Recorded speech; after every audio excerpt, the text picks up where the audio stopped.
It's 6 o'clock, I'm Iain. The headlines: a woman demands a new home in Milton Keynes because she lives next to a sex offender. Calls to help desperate refugees trying to enter Europe, and laughing gas stolen from an ambulance in Hertfordshire. BBC Three Counties Radio. A woman from Milton Keynes is demanding the council gives her a new home after finding out her neighbour is on the sex offenders register.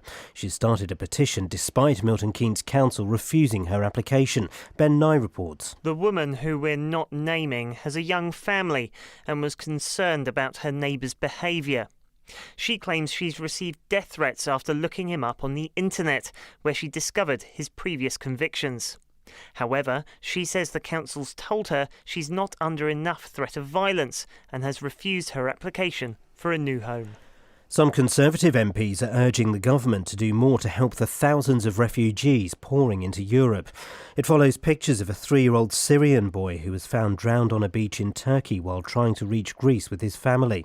But the former International Development Secretary, Andrew Mitchell, says Britain is playing its part. Although Britain is not taking a large number of refugees, we are providing an immense amount of humanitarian support both in Syria and to the people who've often under gunfire come over the border into the surrounding countries.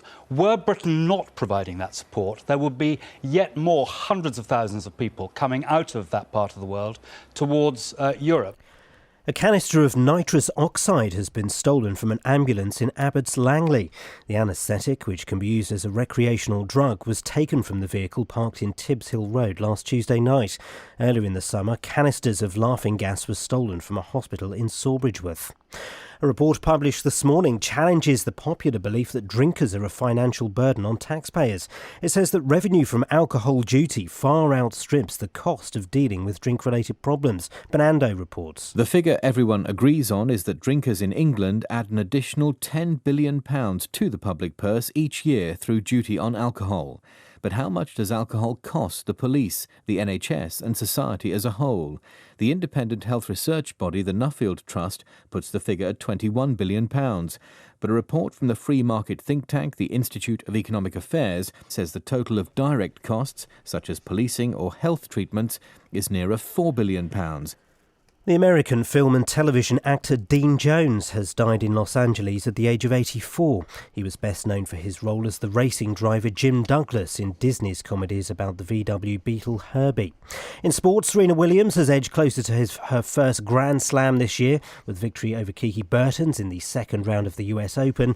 And the weather will be bright and sunny at first, but expect a scattering of showers by this afternoon. Top temperatures around 15 degrees Celsius, 59 degrees Fahrenheit. You can get the latest news and sport online at bbc.co.uk/3counties.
It's the Monkees. That's what they sound like now. That's what I'm getting Friday. Oh yeah, and Sunday, In Your Face. I'm taking my 5-year-old to the one on Friday. Oh, I mean, if he ruins it, there's going to be bloodshed. Morning, guys. Iain Lee, BBC Three Counties Radio. Across beds, hearts and bucks. This is BBC Three Counties Radio. Oh, why the hell not?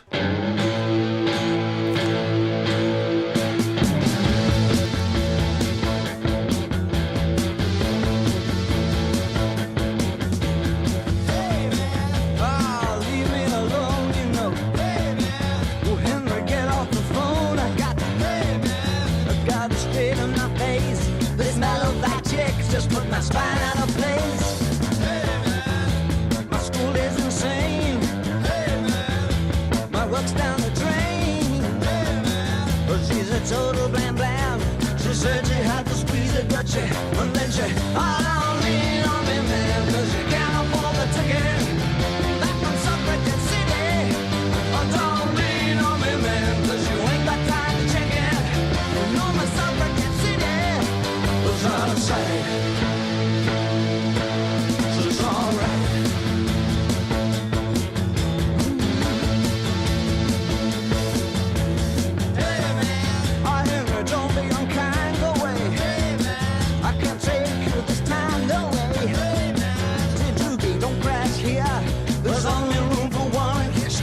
She comes, oh, don't lean on me, man, 'cause you can't afford the ticket. Back from Suffragette City.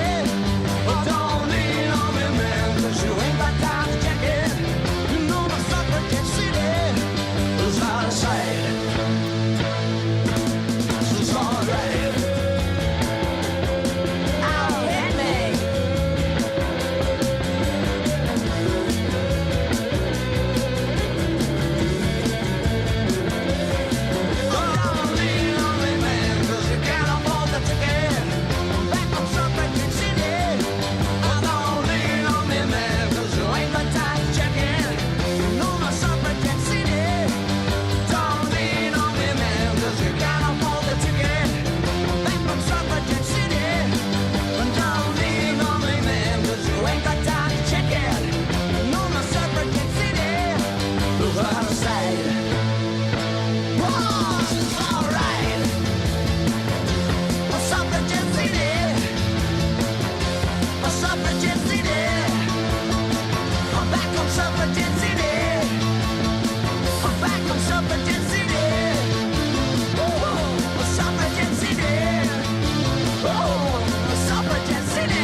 There we go. As I get older, I find I'm starting to like David Bowie.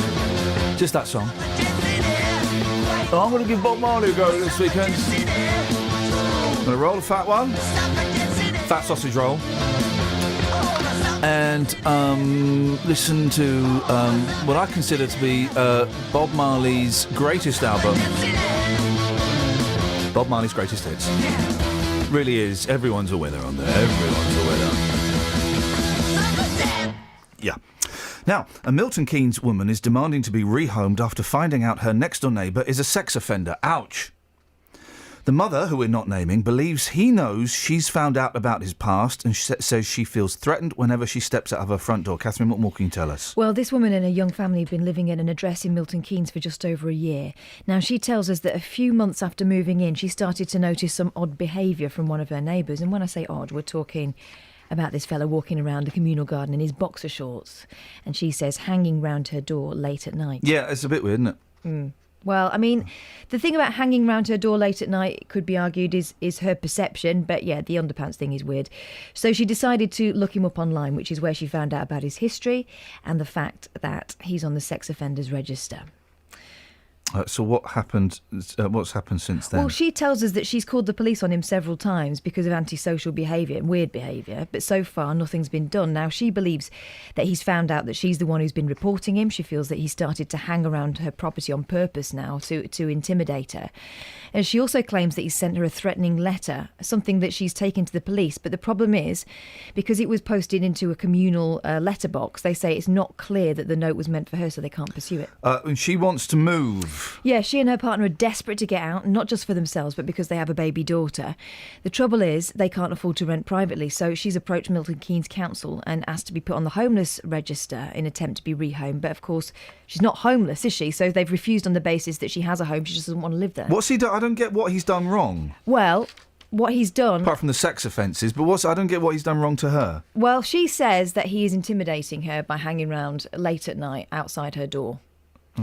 And there's other stuff, but she's going to tell you about that in about an hour's time. I look forward to speaking to her. Thank you very much indeed. 03459 455 555. I'm not saying that on the back of that story in case you've got any sex offence stories you want to call. I'm not really...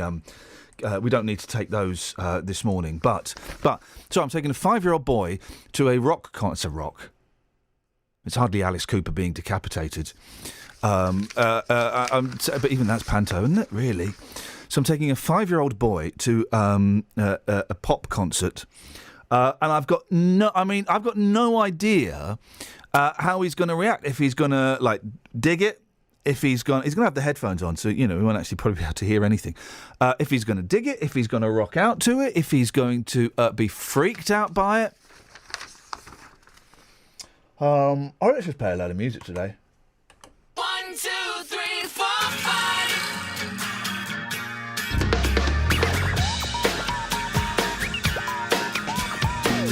Hey, hey, the clouds are away. There's straw for the donkeys and the innocents can all sleep safely. No sleep safely. My, the sun is bright. There's fodder for the cannons and the guilty ones can all sleep safely.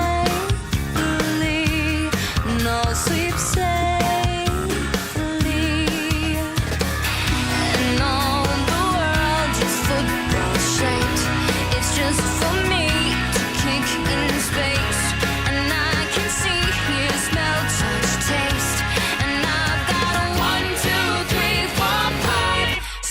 Working overtime,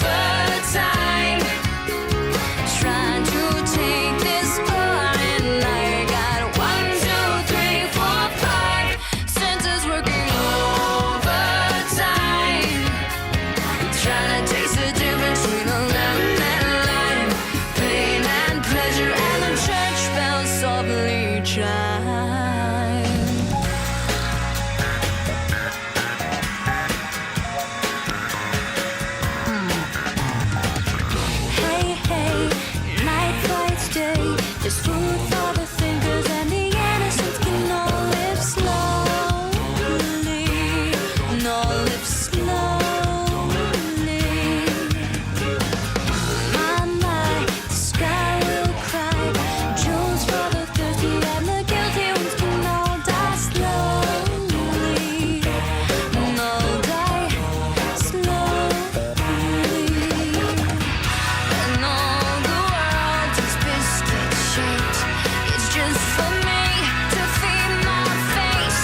football shaped is just for me to kick in space. And I can see, hear, smell, touch, taste. And I got a 1, 2, 3, 4, 5 senses working overtime. Trying to take this all in. I got a 1, 2, 3, 4, 5 senses working overtime. Trying to taste the difference between a lemon and lime, pain and pleasure, and the church bells softly chime. Travel news for beds, cards and bugs. BBC Three Counties Radio. In Stanton on the A120, it's being closed in both directions between the High Street at Stanton and the A10 at Puckeridge because of water mains burst. It's being fixed at the moment though. In Bedford, it's looking quiet so far this morning. There's roadworks on the A6 Paula Radcliffe Way though at Clapham Road, and also in Aylesbury on the A41 there's roadworks at the junction for Gatehouse Way, so expect that to get busy when it starts to get into the morning rush.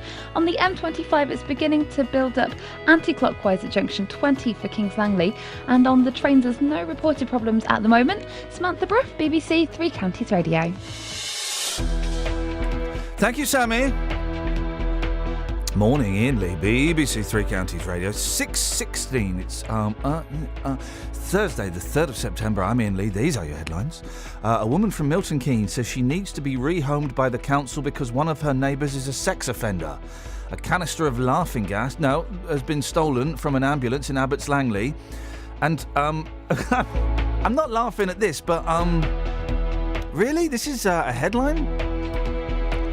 Dean Jones, the star of That Darn Cat and Herbie Goes Bananas, has died at the age of 84. I mean, Even if you can't get to the match, already we're hearing stories of Watford fans saying that they are going to struggle to get here. or listen to the commentary, Got quick feet, hasn't he? Quick feet and good skill and good vision. you can still keep up to date with your local team with Three Counties Sport. There is the half-time whistle. It's 0-0. Plenty to ponder. Follow us on Twitter to get all the team news, There's 2 changes from the team that won at Barnet on Saturday. goals as they happen, Trying to make room for the shot. Marriott into the corner of the net.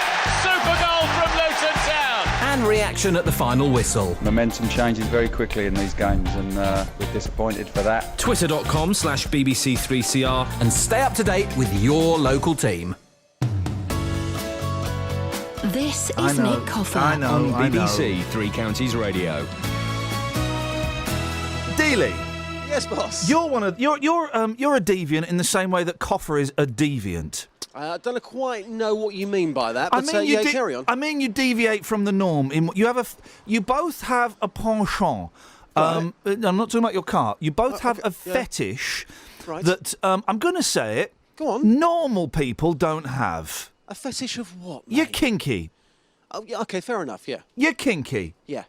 And not in a good way. Because I was sticking around yesterday because I had to interview someone. By the way, keep listening. Big rock star coming on later on. I had to stick around to a pre-recorded interview. Yeah.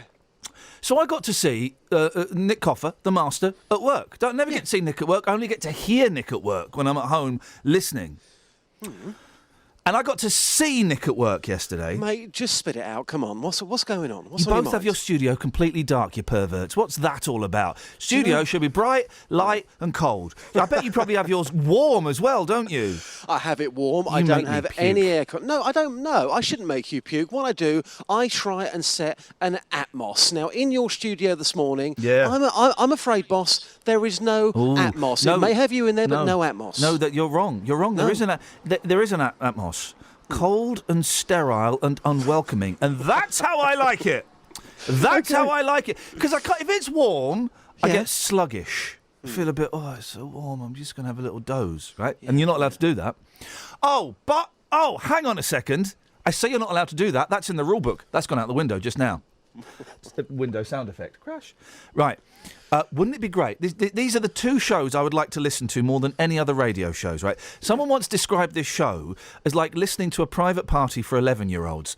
I'd love to listen to a private party for 11-year-olds, okay? That's great and feedback. Also, I'd love to listen. Nighttime radio is moribund and dead, all right? Yes, It's awful. There's nothing on overnight. 5 Live, you can forget it. Turgid, soulless. LBC, you're Talk Sport, do me a favour.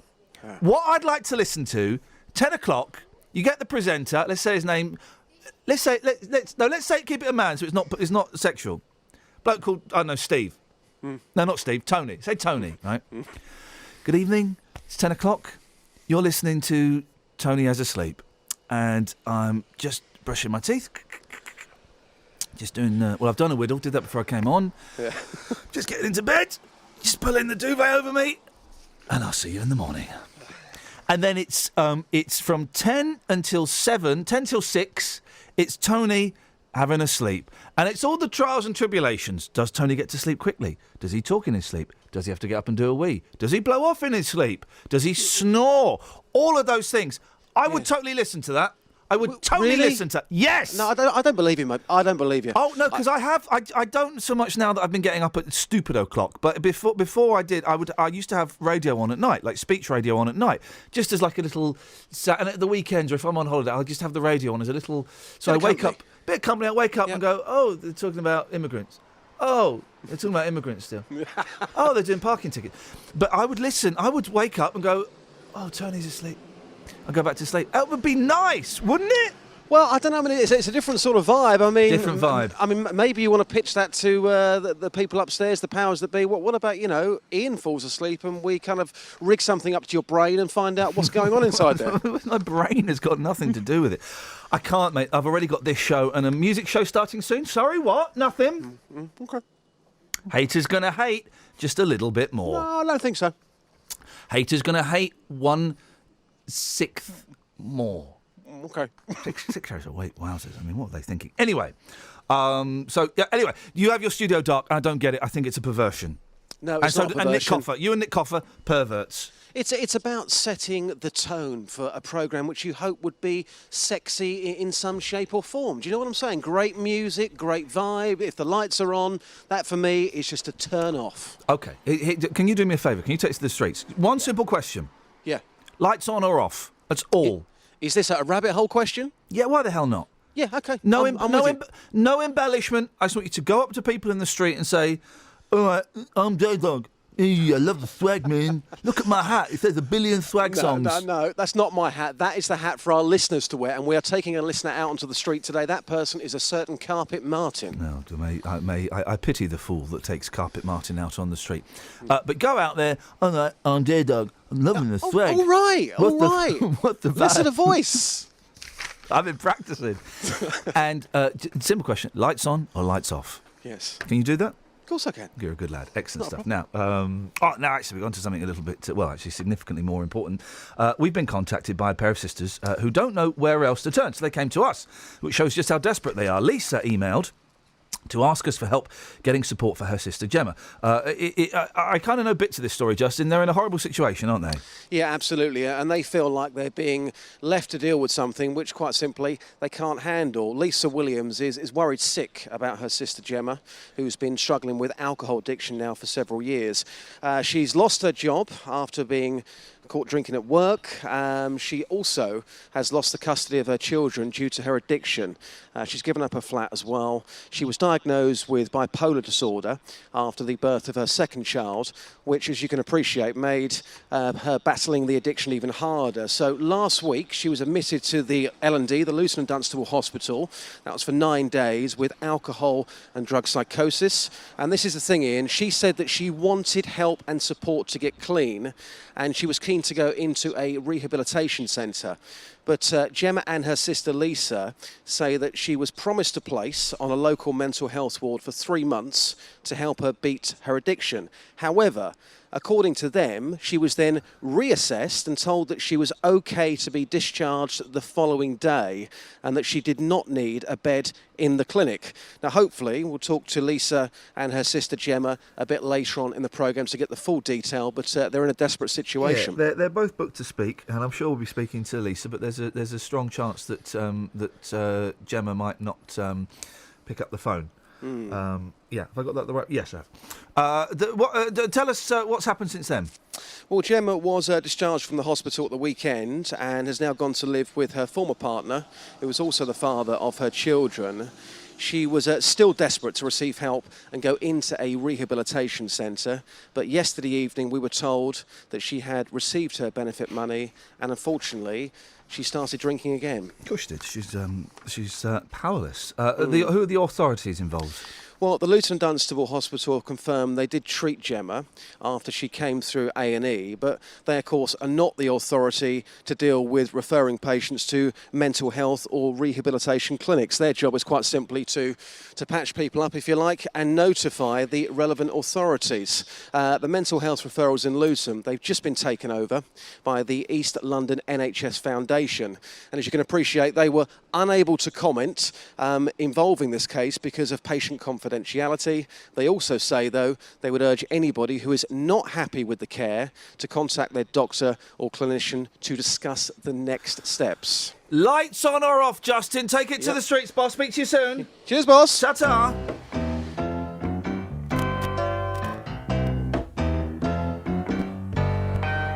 Woman of the country, now I find you longing in your soft and fertile too. And I whisper sighs to satisfy your longing for the warmth and tender shelter of my body.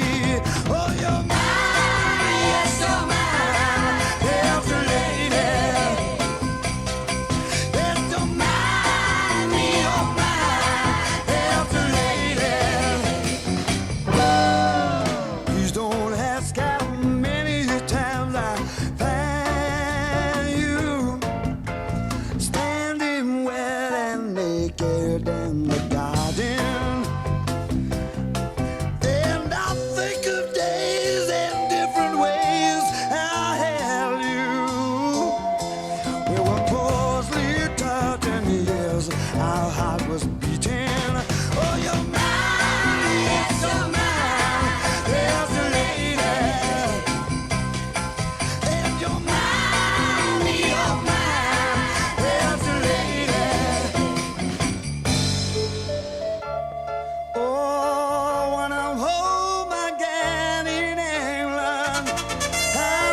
Iain Lee, BBC Three Counties Radio, 03459 455 555. We can come up with a list of fantasy radio shows. A private party for 11-year-olds and Tony has a sleep. Oh, come on. What else would you like to hear on the radio? Don't be rude and say less of me, because it's going to be the opposite, I'm afraid. Sorry, guys. Travel news for beds, cards and bugs. BBC Three Counties Radio. In Standon on the A120, it's closed in both directions between the High Street in Standon and the A10 at Puckeridge because of emergency repairs to a burst water main. In Hitchin on Fishponds Road, that's closed between Bedford Road and Burton Avenue because of a water main works that's going on there. And in Stokenchurch on the A40, there's temporary traffic lights at the junction for Church Road. Looking at the motorways, on the M25 is very busy anti-clockwise at junction 20 for Kings Langley, and it's reported to be because of people looking at an unusual looking shed that's been broken down on the hard shoulder. Whoa! Yes. Whoa! That's genuine. Say that again? It's slow at junction 20 on the A41 at Kings Langley, possibly because of onlookers to a trailer carrying an unusual looking shed. It's broken down. This is the rest of the show, guys. What? There's just so many questions. An unusual-looking shed. Yeah, if you give me a second, I can go and look at a picture but the CCTV's on the other side of the room. It's too important not to. It's too important. Go. Okay, right, back inside. We're waiting for Sammy Travel. I mean, guys, quickly, she can't hear us. You want to send in any more travel jokes about sheds? This is perfect opportunity. This is fodder for the masses. She's going to the other side of the room to look at an unusual-looking shed. That's what's causing the tailbacks. Here we go. She's back. Okay, I've seen it. How unusual is this unusual-looking shed? Well, it's like a white box with a door with stripes on it. There's speculation it could be a kitchen. No, mate, because panic room. No, well, kitchens are inside houses. They're not outside houses. No, this one's on the M25. Someone really is panicking if they're driving that around the M25. As people are slowing down to look, it's quite something. So, would you say it was a shed load? No. It's on the trailer, but the trailer's just broken down. Is it a load? It's a load. Yeah, it's Is not it really a shed? It's white. Wow, white shed. Well, with a stripy door. If it is a shed, that is literally unusual. If anyone can get us, guys, only if it's safe to do so, or if you can pretend it's safe to do so. I need pictures of this unusual shed. And by the way, if you want 03459 455 555, phone up and describe your shed. I mean, I'm always happy to find out about other people's sheds. Is there more? No, that is everything. Thank you. Bye bye. Across beds, hearts and bugs. This is BBC Three Counties Radio.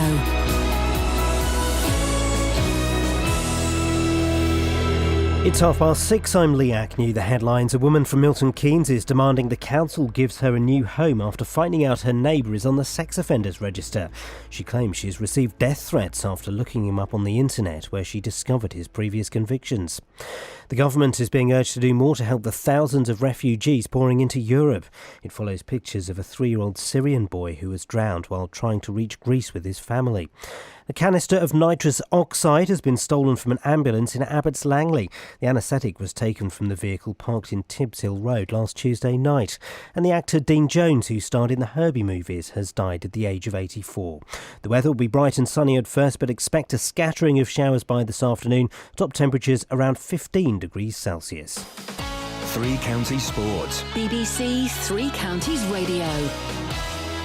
Serena Williams has edged closer to her first Grand Slam this year with victory over Kiki Bertens in the second round of the US Open. There were also wins for world number one Novak Djokovic and Rafa Nadal. Russell Fuller looks ahead to today's action. Murray enjoys playing left-handers and enjoys playing the French. Mannarino ticks both boxes. The 27-year-old might be France's number 6, but he's 35 in the world. He is, at the very least, another highly talented opponent who will demand Murray maintains his recent high standards. By the time he walks onto court, there may already be another British player in the third round. First, Johanna Konta puts her 14-match unbeaten run on the line against the Wimbledon finalist Garbine Muguruza, and then Aljaz Bedene tackles Donald Young, an unseeded American who recovered from 2 sets down to beat the 11th seed Gilles Simon on Tuesday. In football, the Wales captain Ashley Williams says they're fully focused on beating Cyprus this evening. A win tonight and victory against Israel this weekend would guarantee a place in Euro 2016.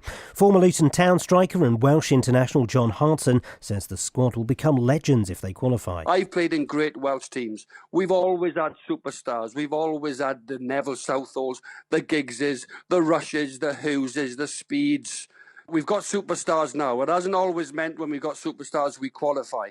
This group of players have the opportunity to do something that many a great Welsh player have never done, to qualify for a major tournament and to go down in folklore, to go down in history. And England's cricketers face Australia in the first one-day international of a 5-match series. BBC Three Counties News and Sport, more at 7 o'clock.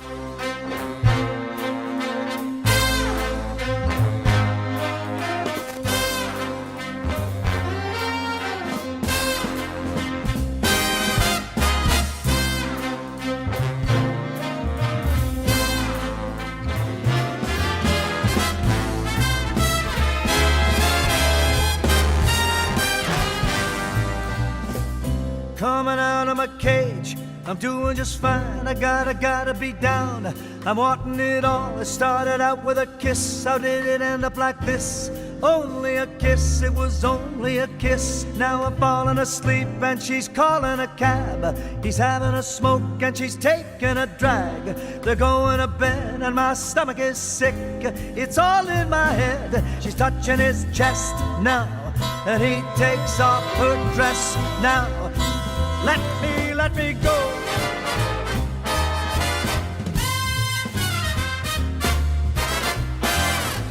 I just can't look because it's killing me, and it's taking control. Jealousy, turning saints into the sea, swimming through sick lullabies, choking on your alibis. But it's just the price I pay. Destiny is calling me. Open up my eager eyes. I miss the bright side. I miss the bright side.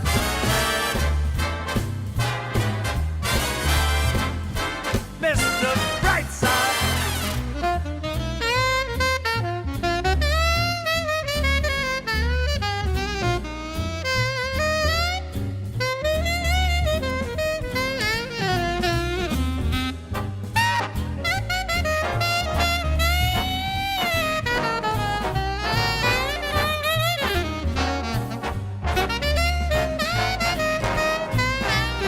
Falling asleep and she's calling a cab. He's having a smoke and she's taking a drag. They're going to bed and my stomach is sick. It's all in my head.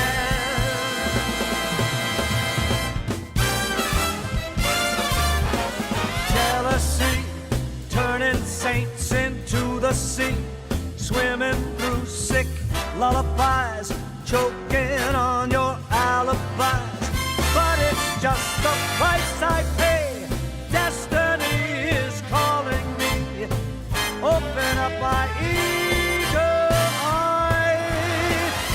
I miss the bright side. Disappointing news on the I miss the bright side. the sheds.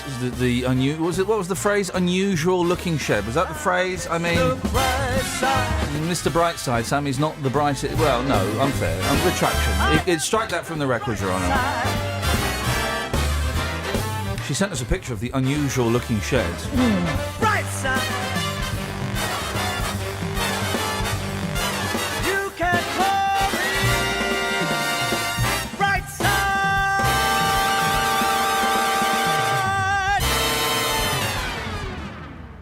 Paul Anka there. The Anka's, of course, massive in music.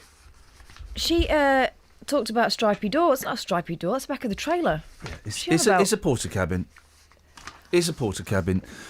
It's a porter cabin. She got us all excited for nothing. But it doesn't negate the fact. I would love you to call up and describe your sheds, please. 03459 455 555. And if you've got a soundproof shed, you get 5 bonus points for that today. It's just a porter cabin. Also, what's your favourite thing to be seen transported on the motorway? I like it when I see trains being transported, or really big boats. Or like those half-house things. I don't like that. Oh. I'm not so keen on that. I'm not looking at the papers. You can open the papers. I'm I've not seen going the anywhere papers. near I saw them. that Yeah, I've picture. seen them. Thanks everyone who tweeted. I don't want to see that picture. I don't need to see a picture of a dead 3-year-old. Do you know why? I've got a 3-year-old boy, and I can imagine what they look like dead. I don't want to see it. And yet, everyone who tweeted it or retweeted it, thanks very much, guys. Thanks very much.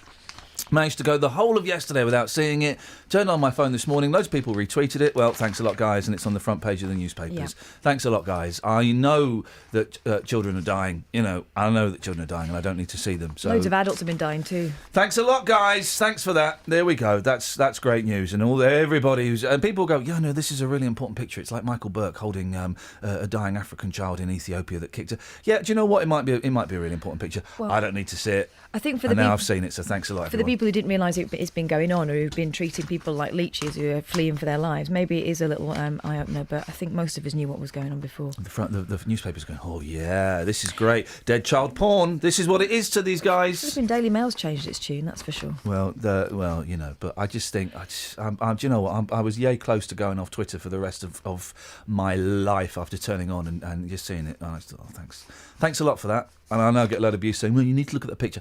I don't need to look at a picture of a dead 3-year-old boy. I don't need to. So thanks very much for that.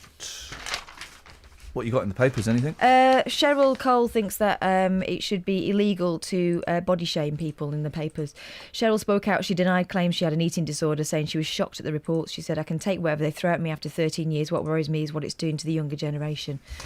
Something has to change, even if it's done in law. Let's cheer one person up, shall we? Enough of this.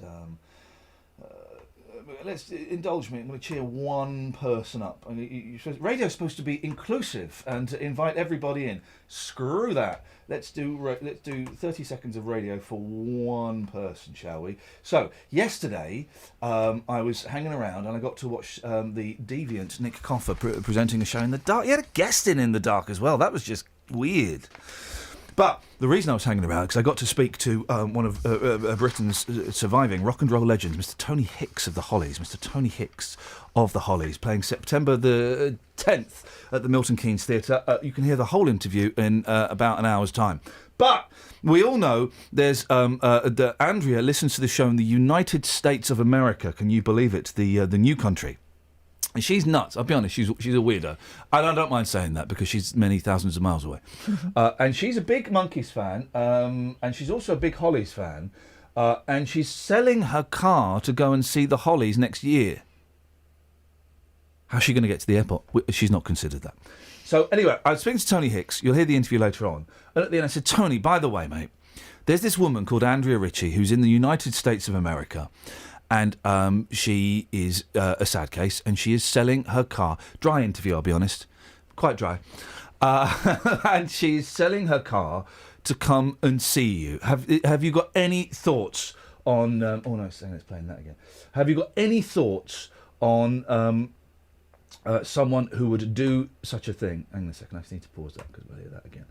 And this is what Tony Hicks had to say about Andrea. Andrea, I've heard all about this, and it's something that hasn't happened before to the Hollies. But as I was saying, before you sell the car, let us know what it is, because there could be a deal there, and we may be able to fly you over, even first class, if it's something very special and vintage. But other than that, we will look forward to seeing you. We are indeed touring next year, spring and autumn, so I guess that's when we'll see you. He said he'd only be interested if it was a Thunderbird. I don't think it's a Thunderbird. It's going to be an old banger, isn't it? It's going to be an old banger. Don't be so rude about Andrea.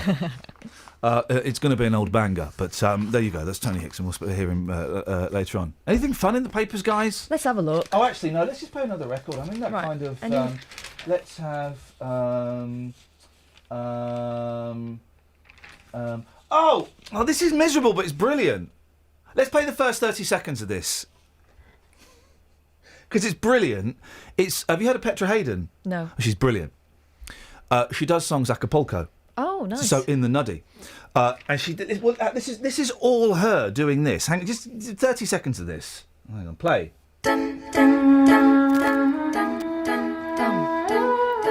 Oh no, well, let's have the whole thing for goodness sakes.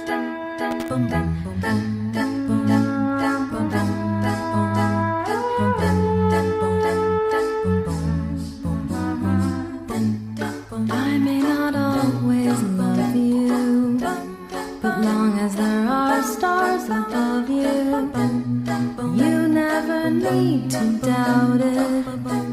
I'll make you so sure about it. God only knows what I'd be without you. If you should ever leave me, though life would still go on, believe me, the world could show nothing to me. So what good would living do me?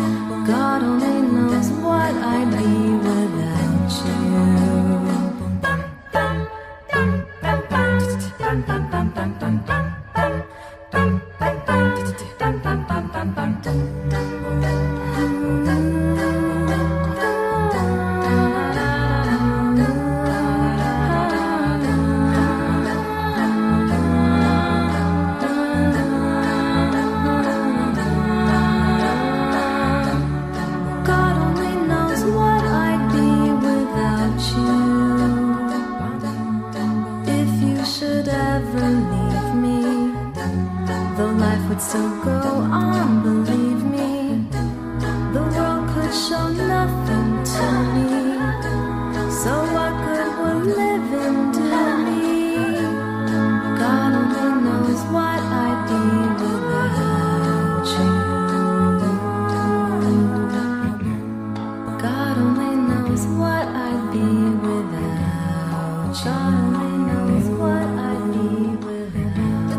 God only knows what I'd be without. God only knows what I. God only knows. God only knows what I'd be without. How cool is that? She did a whole Who album. She does the Who Sell Out album, Acapulco. I've just seen on her website, there's Michael Jackson's Thriller as well. I'm kind of... Oh, and Journey's Don't Stop Believing. Can we just have a Petra Hayden morning, please? Travel news for beds, cards and bugs. BBC Three Counties Radio. In Standon on the A120 It's a porta cabin. Road. It's just a best water main between the high. It's not a shed, it's a porta cabin. What? It's something, isn't it? Yes, yeah, porta cabin is something, yeah, I'll give you that. But it's not. One thing it's not is a shed. No? How Still- can you tell? Because I've seen a picture of it that you sent me. It's a porta cabin. Still, is the situation stable, is it? It could be, but I Okay. don't know. The cars are giving it a wide berth. I think that's suspicious. Oh, hey, I've got a story for you. There is an elephant on the a pregnant elephant on the A5. Oh. Did you just make that up? No. Someone's just texted in. I forgot about it. Where's the A5? It runs through Dunstable. Okay. There's a pregnant elephant, and traffic are giving it a wide berth. You should look that You up. know the A5, it's a trunk road. Oh, no. Seriously, look it up. The police are telling one to give it a wide berth. Okay, I'll carry look. on I will look into I it. know you. The thing is, I know you will. Thank you. Carry on. I'll check. Okay, well, the A1 is looking slow southbound from the Holiday Inn towards Stirling Corner. It is still busy at junction 20 for Kings Langley, where the unidentified trailer is. And on the trains that Virgin Trains East Coast have tweeted that there might be some problems coming in and out of King's Cross because of a signalling problem, causing delays to some services. So looking at the train departure boards, the 6:50 train from Stevenage to Leeds is delayed. Samantha Bruff, BBC Three Counties Radio.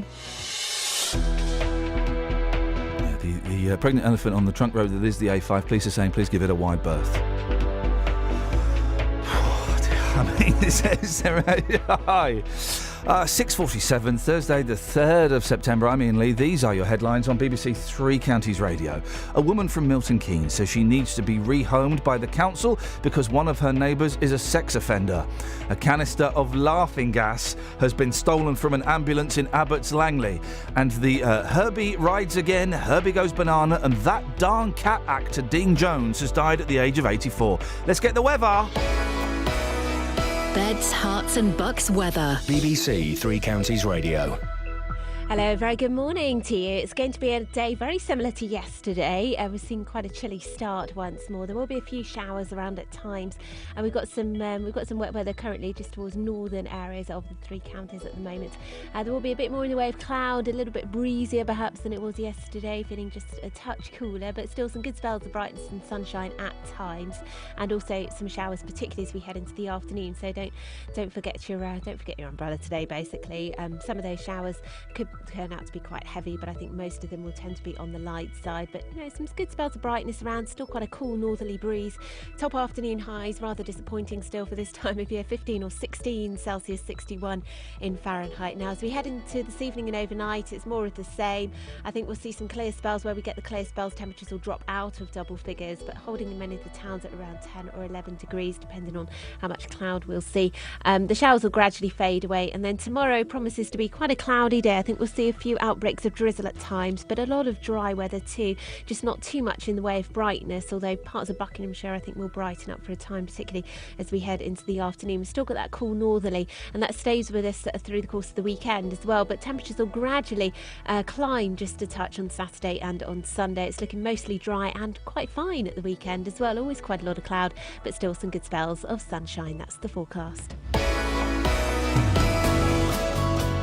This is Iain Lee on BBC Three Counties Radio. The thing about new lovers is they're always into heroics. Kelly Betts, tell us about this week's BBC Introducing track.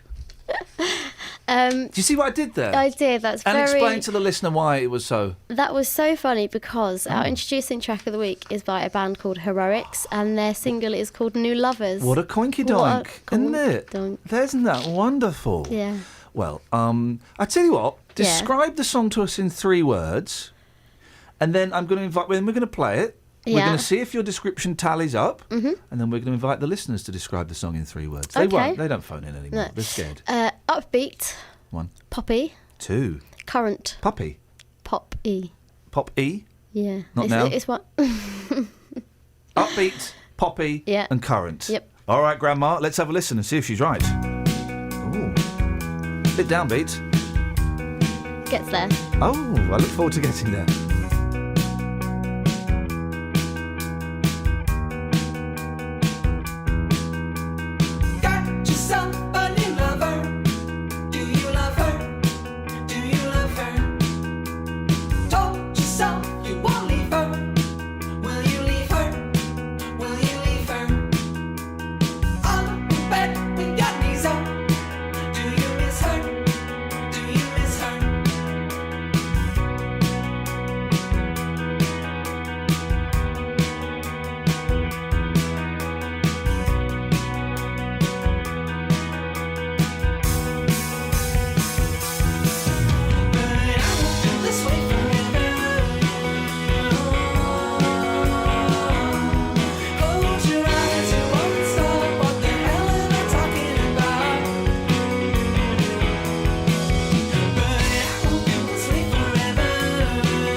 I genuinely think that song's quite good.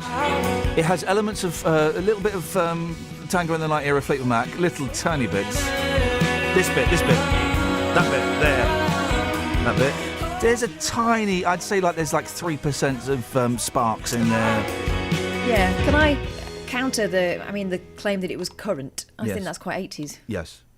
But other than that, well done. Ian's being unfair on email. He's 3 words. We've asked you to describe that song in 3 words. Making ears hurt. No. No. And Scott, I can't even read Scott's out. It's just... Is it because it's 4 words? Yeah, we take the and out. It's just sexual swearing. And there are rules, Justin. There are rules. Boss, you're not going to believe this. I've just seen something really interesting on the streets. Is it an unusual shed? No, it's not a shed. It was a Chinese man, with a very strong vibe, and he had one of these electric unicycles. It's the second time I've seen one now in 2 days. You said, do you know what a unicycle is? Yeah, but an electric unicycle. Hang on. Do you know what a unicycle is? Yes, I do know what. Describe it to me, because there may be some confusion. Well, there was a man this morning. I'll tell you what I saw this morning. Go on. There was a man Chinese. This morning. He's Chinese. He's Chinese. Okay, so he was Chinese man, and he had this little what looked like a box. Okay, he unplugged it side to side. He had knee pads on and a helmet on as well. He pressed a button Safety and off first. he went. Incredible. So what? One of those things that you see clowns ride, one wheel. Yes, one wheel, an electric with a unicycle. Seat. You are joking. No, I am not. It was incredible. Did it have little stabiliser wheels at the side, or is it just? Yes. I've never seen anything like it before on the streets. Where's he gone? He's gone. He went off at a speed. He said to me, sorry, I've got no time to stop. I'm off. And that was it. Well, where's he gone? China? Where's he gone? What's going on? Chinatown? I don't China know. Club? Has he gone to the China Club? This thing He's was either so gone fast. to China, Chinatown, or the China Club. Well, this thing Or was he's gone going to buy so some China. fast. He'll probably be in China in around 10 minutes' time. This thing was fast and furious. Did he have any China in his hand? No. Was there any China in your hand? Nope. Oh, that's a shame, man. That's a real shame because, well, that would have just made everything complete, wouldn't it? Yeah. That I've never heard of. I've seen obviously the scooters that you get the little scooters that adults ride because they're idiots. Yep. I've seen the kind of two-wheeled thingies. I've never seen. Sorry.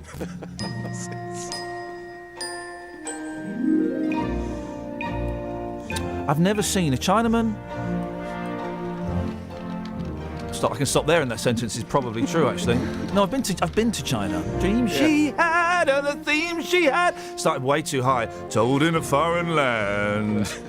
Don't know the rest of the words. Okay, so have you ever seen a Chinaman on an electric unicycle to the streets? Is that the one we gave you? I can't remember. No, I think that's for later on. Okay. Your rabbit hole question was, well, Yes. you described me earlier on as a sick pervert. You and Nick Coffer, yep. Yes, Yep. because you were in the office yesterday, Yep. a bit longer than usual, Yeah. and you saw that Coffer has his lights down when he presents a radio Way programme. down low. So do I. Way You had your down lights on full, those disgusting beams. You asked me to take it to the streets, lights on. Disgusting beams. I'll give you a disgusting beam straight after this show. Lights on Yeah. or lights off, lights down. The streets have spoken, boss. Here's what they had to say. Let's get the Fiji perspective. Sir, lights on or lights off?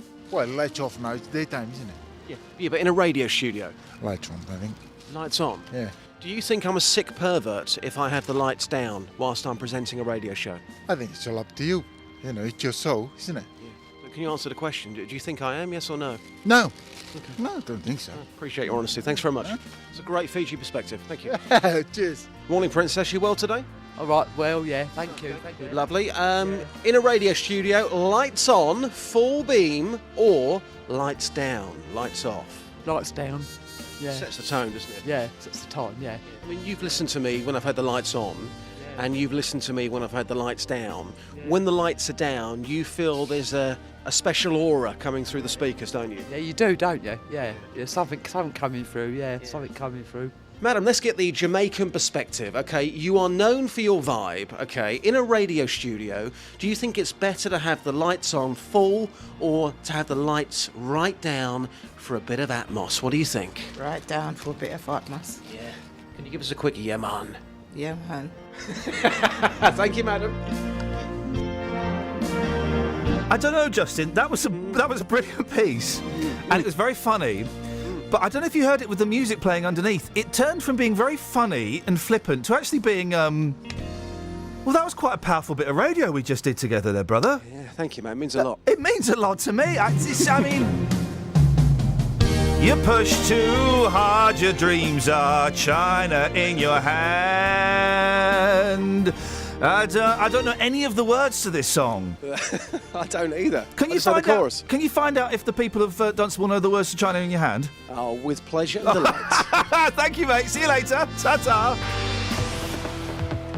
Travel news for beds, cards and bugs. BBC Three Counties Radio. And standing on the A120, it's closed between the High Street and the A10 at Puckeridge because of burst water main. The A1 slow southbound from the Holiday Inn towards the Stirling Corner, and the M25 is looking slow anti-clockwise past junction 20 for Kings Langley past the unusual looking trailer. On the trains, the Great Northern reporting 15-minute delays in and out of King's Cross, and also Virgin Trains East Coast have tweeted of delays in and out of King's Cross because of a signal failure. So looking at the train departure boards, the 7:15 train from Stevenage to King's Cross is cancelled. Samantha Breath, BBC Three Counties Radio. Thank you, Sammy. Does anybody know all of the words to China in your hand? What does your shed look like? And what big things have you been seeing? Hang on, no. Big things you've seen moving. There we go. We got there in the... Local and vocal across beds, hearts and bucks. This is BBC Three Counties Radio.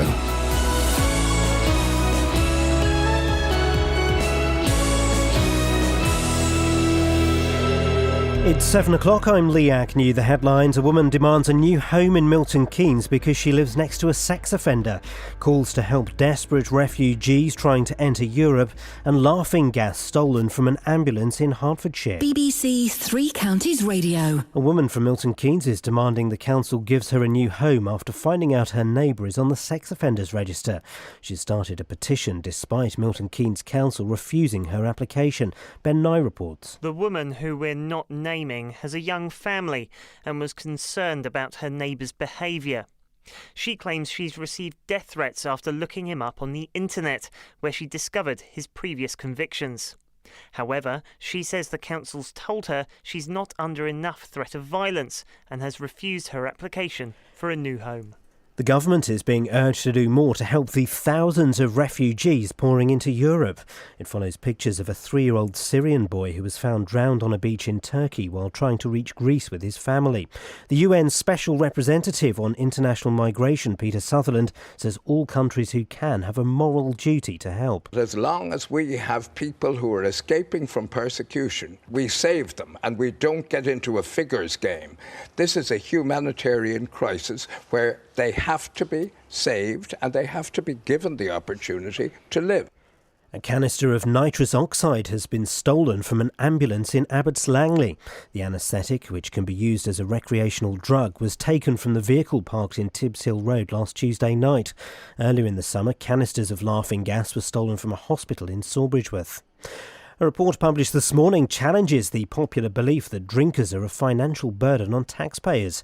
It says that revenue from alcohol duty far outstrips the cost of dealing with drink-related problems. Ben Ando reports. The figure everyone agrees on is that drinkers in England add an additional £10 billion to the public purse each year through duty on alcohol.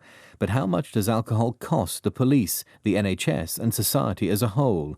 The independent health research body, the Nuffield Trust, puts the figure at £21 billion. But a report from the free market think tank, the Institute of Economic Affairs, says the total of direct costs, such as policing or health treatments, is nearer £4 billion. The American film and television actor Dean Jones has died in Los Angeles at the age of 84. He was best known for his role as the racing driver Jim Douglas in Disney's comedies about the VW Beetle Herbie. In sports, Serena Williams has edged closer to her first Grand Slam this year, with victory over Kiki Bertens in the second round of the US Open. And the weather will be bright and sunny at first, but expect a scattering of showers by this afternoon. Top temperatures around 15 degrees Celsius, 59 degrees Fahrenheit. You can get the latest news and sport online at bbc.co.uk/Three Counties. Never did too well at school, but I learned all I need to know. Like how to change a tyre and clean myself from head to toe. But some knowledge has eluded me, and one puzzle still remains. What on earth is the mystery of Abbots Langley Fire Brigade?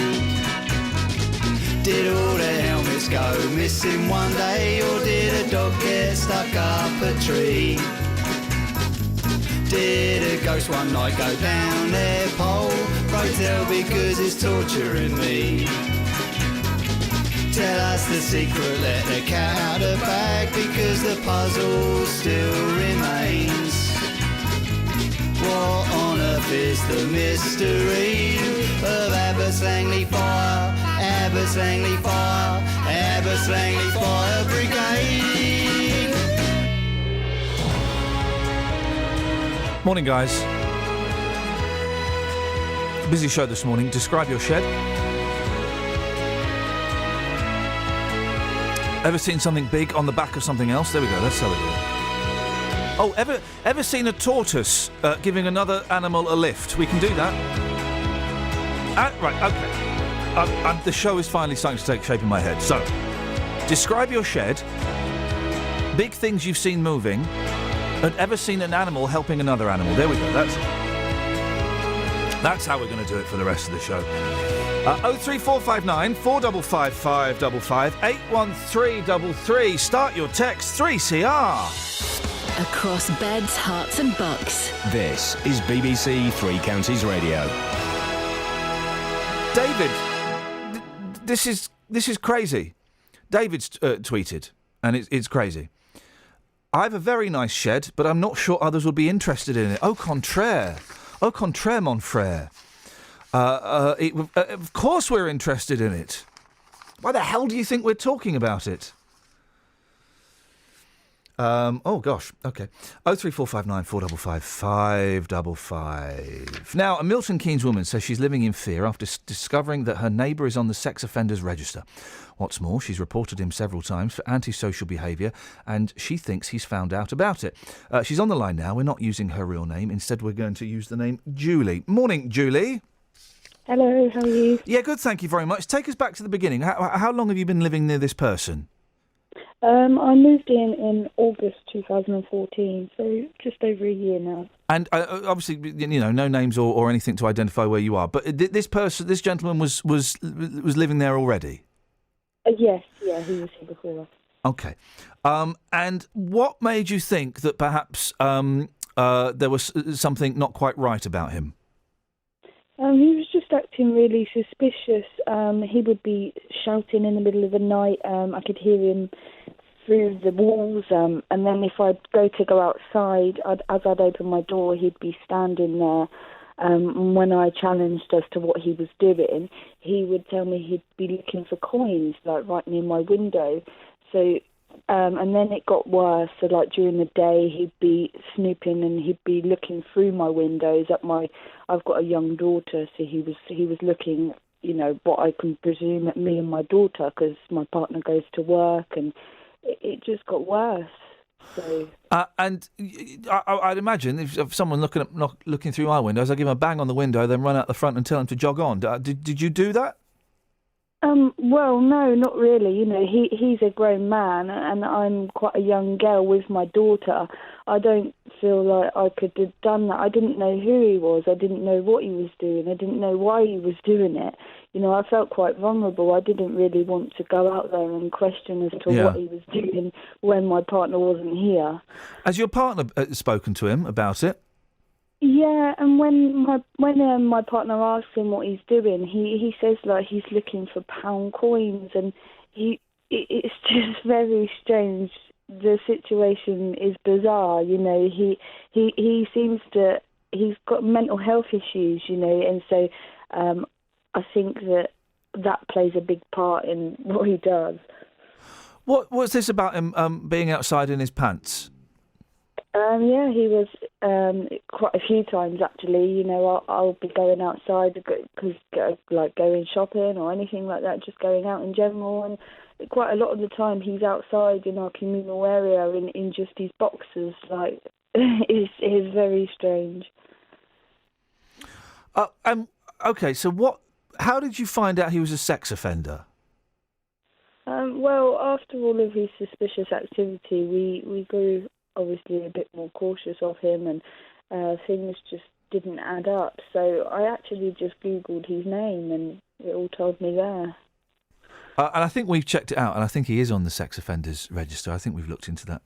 So that is definitely, that must have been quite worrying. It doesn't specify what he did to get placed on the register, does it? Well, yeah, it does on when I Googled his name, after a bit of, right. That popped up at first, not as to why. So, yeah, I'd done a bit more investigating to check it was true. And, it's definitely says on there. Okay. It's okay, and it's to do, again. We don't need to go into details. There are horrible stories about kids today, but it's to do with pictures of kids and things, isn't it? I think. Yeah. Okay, so how do you feel? How do you feel? You've got a little kiddie living with you. How do you feel knowing that your neighbour is unbalanced? Let's be generous and say. It's disgusting, to be honest. I've been a child carer my whole working life, and safeguarding children is my number one priority, whether it's my own or other children. And I just think it's absolutely disgusting that people can do these things. What's this about? A death threat? Yeah, me and my partner received a little written communication note through our door, or through our letterbox, probably last week now, saying that they're going to fucking kill us. Okay, all right. I've just got. I suspected that was coming. I had a feeling that was coming. Just apologies to anyone offended by the language there, but that Julie is obviously living in a pretty frightening situation. But again, apologies if anyone was offended by that. So it was basically saying you're going to die. Yeah. And it was posted in a communal letterbox as opposed to instead of in yours specifically. Is that right? No, that's not right. That's what Milton Keynes Council have stated. Oh, okay. And I am appealing that because it was actually posted in my letterbox and it has my letter and my number on my letterbox. So there's no way, everybody has their own letterbox. It's not a communal. Okay, well, because I thought that because the way it had been explained to me was it was a communal letterbox, and that's why the police wouldn't get involved. If it's addressed to you, then surely the police. What have the police said? Well, the police have got it for taking it away for forensics to see if they can find any fingerprints and stuff on it at the moment. So we haven't had that report back. In the letters Milton Keynes Council gave me, they've stated that they've only had communication from Thames Valley Police on the 18th and the 19th of July, whereas this incident happened on the 11th of August. Yeah. So they couldn't. To be honest, it's a bit strange as to how they've got that statement when the only correspondence they've had with the police was on the 18th and the 19th of July, and this incident happened a lot longer after the last communication that they had. When was the last time you spoke to the police about this? Last week. Now, I'll give them a call today. And we don't know that the gentleman and the letter are connected, but A, there's a strong chance, and B, if someone had sent me a letter saying they were going to flip and kill me, I'd be on the police every single day going, right, and where are we with this now, please? Yeah. You're well within your rights. If they've not spoken to you since last week, you are well within your rights to phone them up and speak to the duty sergeant or whoever is dealing with that and say, any progress? Because, we're a little bit scared here. Yeah. That would be my suggestion. Yeah, I'll carry on doing that. You want to move out, don't you? Yeah, obviously. Yeah, no, I think there are some people before we spoke to you thinking, oh, sounds like a bit of a chancer, but as the story has progressed, I suspect there wouldn't be many people calling that. But Milton Keynes Council say, yeah, sorry, that's not going to happen. Yeah, Milton Keynes Council has decided that we're not under any violence or threats. Apart from that letter that says they're going to kill you. I mean, there's no threat apart from the threatening letter of violence and death. Yeah, exactly. It's not just that. We've had a few more incidents, like the neighbour in question threatened my partner with a glass bottle. He's attacked my mother-in-law as well. So all of these things, and they still don't seem to understand that we're at violence or any harm. And you've told the police all of these things? Yeah, I've told them everything. Oh, mate, you've got to phone them up today. You've got to get on their back because I have dealt with threats to kill in the past, and I had to just keep chasing them because quite often the police will go, oh, well, there's not been an incident for a while and they've not called, so we can kind of just put that one to rest. I'm afraid you're going to have to make a bit of noise with them. Yeah, well, I will carry on doing that then. I just don't want to listen. Yeah. Can you keep in touch with us and just let us know if there are any more developments? Yeah, definitely. All right. And look after... It's a little girl you've got, isn't it? Yeah. Yeah, all right. Look after your little girl. Thank you. Thanks a lot for your time. Take care. Bye-bye. Bye-bye. There we go. Apologies again if anyone was offended by... someone will complain. The bad language there. But I appreciate Julie being honest and open with us. But of course, apologies if anyone was offended. 03459 455 555 is the telephone number if you want to give us a call. You're more than welcome. 81333. Start your text 3CR. Hey, we're talking about things on the things riding a tortoise. Iain has tweeted a picture of him riding a tortoise. It is, ethically, it's. I would say it's slightly below Was it Bill Cosby who shot an elephant? No, I'm mixing two stories up. Ethically, it's slightly below the fellow shooting an elephant, and slightly above what Bill Cosby may or may not have done. It's probably wrong for you to sit on a tortoise, but mate, when you see a tortoise that big, you just can't do anything but ride its back, can you? Travel news for beds, cards and bugs. BBC Three Counties Radio. On the M25 anti-clockwise, it's quite slow past junction 21 for the M1 and 19 for Watford. Also, the A1M is busy southbound at the M25 St Albans Road at the junction for South Mimms. Also, the North Albans Road has the M25 junction 21A roundabout looking quite busy at the moment. And checking the speed sensors on the A5 in Dunstable, it was looking quite slow on the High Street, but now it's only just looking a little busy on West Street, and the High Street's looking fine. On the trains, though, there are reports of 50-minute delays in and out of King's Cross. That's because of a signalling problem. And also on the Underground, the Piccadilly line has minor delays between King's Cross and Pancras and Cockfosters because of a signal failure. Samantha Bruff, BBC Three Counties Radio. Samantha, thank you very much indeed. And I know I'll get in trouble for this, and it's so childish. We just had an F-bomb on the show. I mean, again, apologies to anyone offended, but the 15-year-old in me went,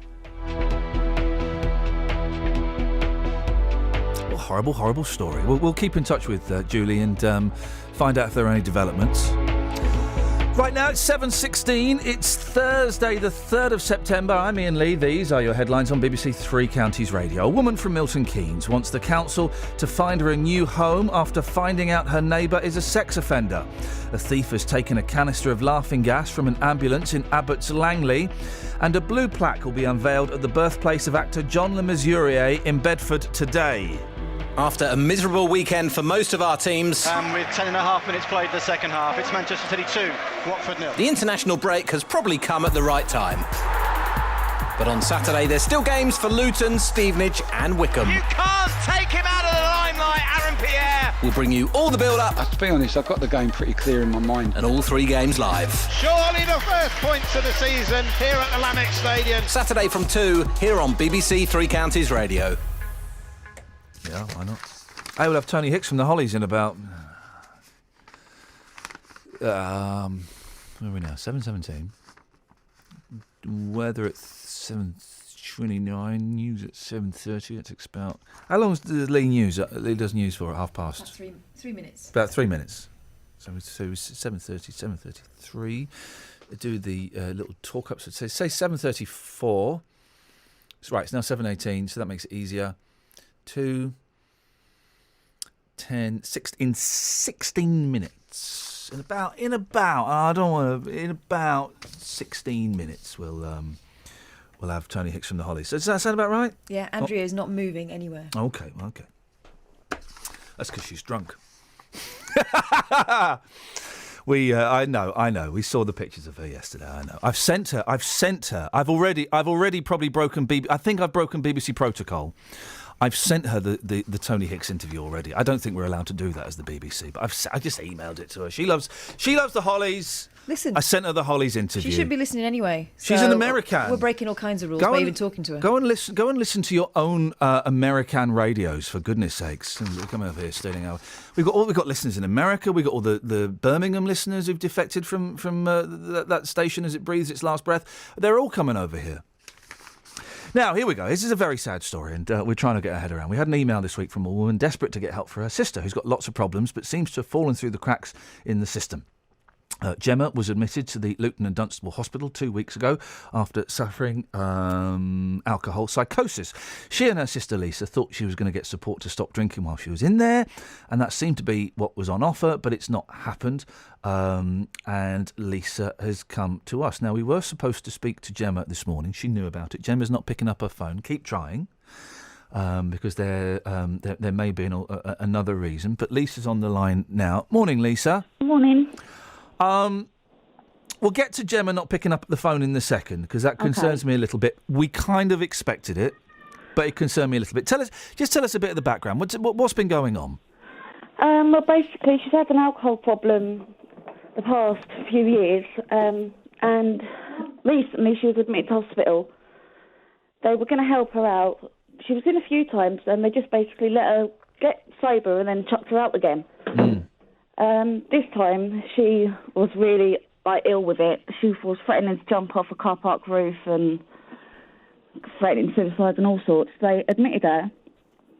They were giving her drugs to withdraw her from the alcohol. And then the plan was that she was going to go onto the Onyx ward, which is what the psychiatrist said, so that she could have a proper detox, find another way to cope with her problems. And then Friday night, all of a sudden, it just changed, and they said she was being discharged on the Saturday, which resulted in her going out, getting a bottle of vodka, slashing her wrists. They didn't even take the razors off her. I mean, they still left her with stuff. And then they discharged her on the Saturday. Blimey, that's this. Do you know what, Lisa? I'm struggling with this story because it's so sad what's happening to her. But I can also kind of see the hospital's side of this as well. I mean, if they promised that they were going to put her on a ward to help her detox and help her get some form of rehabilitation, and then that didn't happen, that is very, very disappointing, isn't it? In terms of the actual hospital ward, I guess if she's well, the hospital ward itself can't help her with her alcoholism, can they? No, I think that's where it got awkward. Right. That's where I think all the falling out with the hospital was coming from, because they're there for her physical health. Yeah. But obviously the alcohol and the drugs had more to do with mental health, and it was a psychiatrist that said, oh, no, she's fine, she can go home. Oh. Which obviously resulted in last night her getting a bottle of vodka, and I don't know what's happened since. How old is she? She's 31. Okay. How long do you think she's had a problem with drugs and alcohol? It's been on and off since she was a teenager, but it really hit it like 2 years ago after her second son. I think she had P&D, and then it went undiagnosed, and it went downhill from there. And it's just got worse and worse. Yeah. It can't get any worse. I mean, I said to the hospital that she'd end up dead. Yeah. Yeah, it can get worse. It can end up with that, and that's she's killing herself, isn't she? Slowly, yeah, she is, yeah. Slowly, but she's having a damn good go at it. Yeah. What does she say when you speak to her about it? When she's drunk, she's quite volatile and blames everybody else, which is a typical alcoholic thing. Yeah. When she's sober, when I spoke to her, she went from Friday till yesterday with no alcohol, so she can do it. Well. But yesterday, the minute she was unsupervised, basically, she didn't have the willpower. That's why she needs to be in the Onyx ward to get the help to begin with. I have quite a bit of experience with alcoholics and drug addicts. I won't go into too many specifics, but I kind of know a bit more about it than I know a bit about it. Yeah. The thing the alcoholics say is it's easy to stop. An alcoholic will stop drinking every single day. It's the staying stopped. Yeah. Is the problem. Yeah. And now quite often an alcoholic will have 2 days, 2 weeks, 2 months without drinking, and they go, yeah, I've not got a problem, and then they go back on the booze. Yeah, see, I have had problems with alcohol, and I just won't touch it at all now, because I know I'll fall straight back into it. How did, and if you don't mind me asking, if I ask anything you don't want to answer, then you can tell me to jog on, I won't mind. How did you, if you had problems with alcohol, did you? Yeah. How did you stop? I left the area I was living in and left everybody I knew. And that was enough, was it, for you? It was, once I was out of the situation where it was routine for me to get drunk. It was all I knew was getting drunk. So once I got away from there and I supported my partner and everything, it was hard at first, because, when you've got an alcohol problem, you will find a reason or an excuse to have a drink. Oh, yeah, of course. Even if you take away any excuse possible, there will still be one. There are some days when I go, oh my God, I could do with vodka and coke, when instead I'll have a cup of tea with 3 sugars if the kids are driving me bonkers. But, we had her up here for the day a few weeks ago. The baby's dad brought her up here so that she could have some normality, and it was a lovely day. She had terrible withdrawal, her whole body was shaking. But she was with the kids, and it was like normal. It was normal again. But then the following day, she was on her own, and that was it. It went wrong again. Has she been? Let's put the L&D to one side, okay? Because let's put them to one side for a second. Has she been anywhere else for help? As far as I'm aware, she went to the doctors at one point, and they prescribed her a pill that would make her sick if she drank. Right. Okay. I don't know what happened with that. I'm assuming she probably didn't take it. Yeah. She was receiving counselling. I'm not sure what happened with that either, because things went really, really, tits up a few weeks ago because she lost a flat as well. Oh, blimey. So she was really hitting the bottle, and then when she was in hospital one time doing the detox, she actually met another alcoholic who she then got involved with. Oh, yeah. So it couldn't have got much worse, really. Well, so, she's living out the classic descent. She's I don't know her, and I know that Kelly's and Catherine are still trying to get hold of her, and she's not answering. And that I'm not. It's concerning. I mean, it's not worrying. It's concerning. Who's that in the background? That's my kids being a pain. How old are your kids? I've got a 9-year-old, a 1-year-old, and a 3-year-old, and a 4-year-old. God, you're a glutton for punishment. I am. Blimey. You're right to talk for a couple more minutes, Lisa? I am, yeah. Go to your dad. I'm on the phone. Go to your dad. Mum! Go to your dad. They're doing it purposely because I'm on the phone. Of course they are, the little... listen, I've got kids. I know exactly what it's like. Oh, my God. Right. Listen, we're not going to solve this problem. I'm not going to solve this problem, certainly. And I think I can kind of pick up from you that you're doing everything you can, but you know that you're not going to fix her, don't you? Well, the only way I can...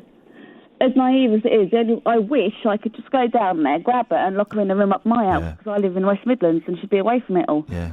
But don't work, though, does it? No, it doesn't work. Don't work, because you lock her up and she'll be sober for a month. You lock her up for a month, and then she'll be all clean and she'll be smart and shining and spanking and brand new, and then she'll go out and, someone will cut her up in the car, or the bus driver will be rude to her, and she'll be straight down the offie. Probably. That's exactly what was yesterday. I mean, she went and got her hair done and everything because she's got caught on Friday, and I don't know what happened from her having her hair done to the boys coming back from nursery. She hit the bottle.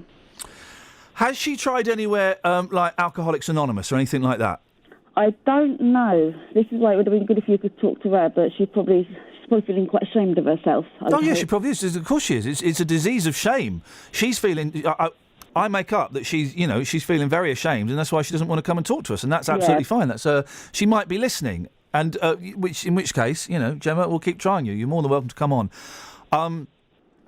Have you... You're going to think this is odd because you haven't got a drinking problem anymore, but have you been to any of these organisations? There's a great organisation for relatives of alcoholics and drug addicts called Al-Anon. Have you been there? No, I've never heard of it.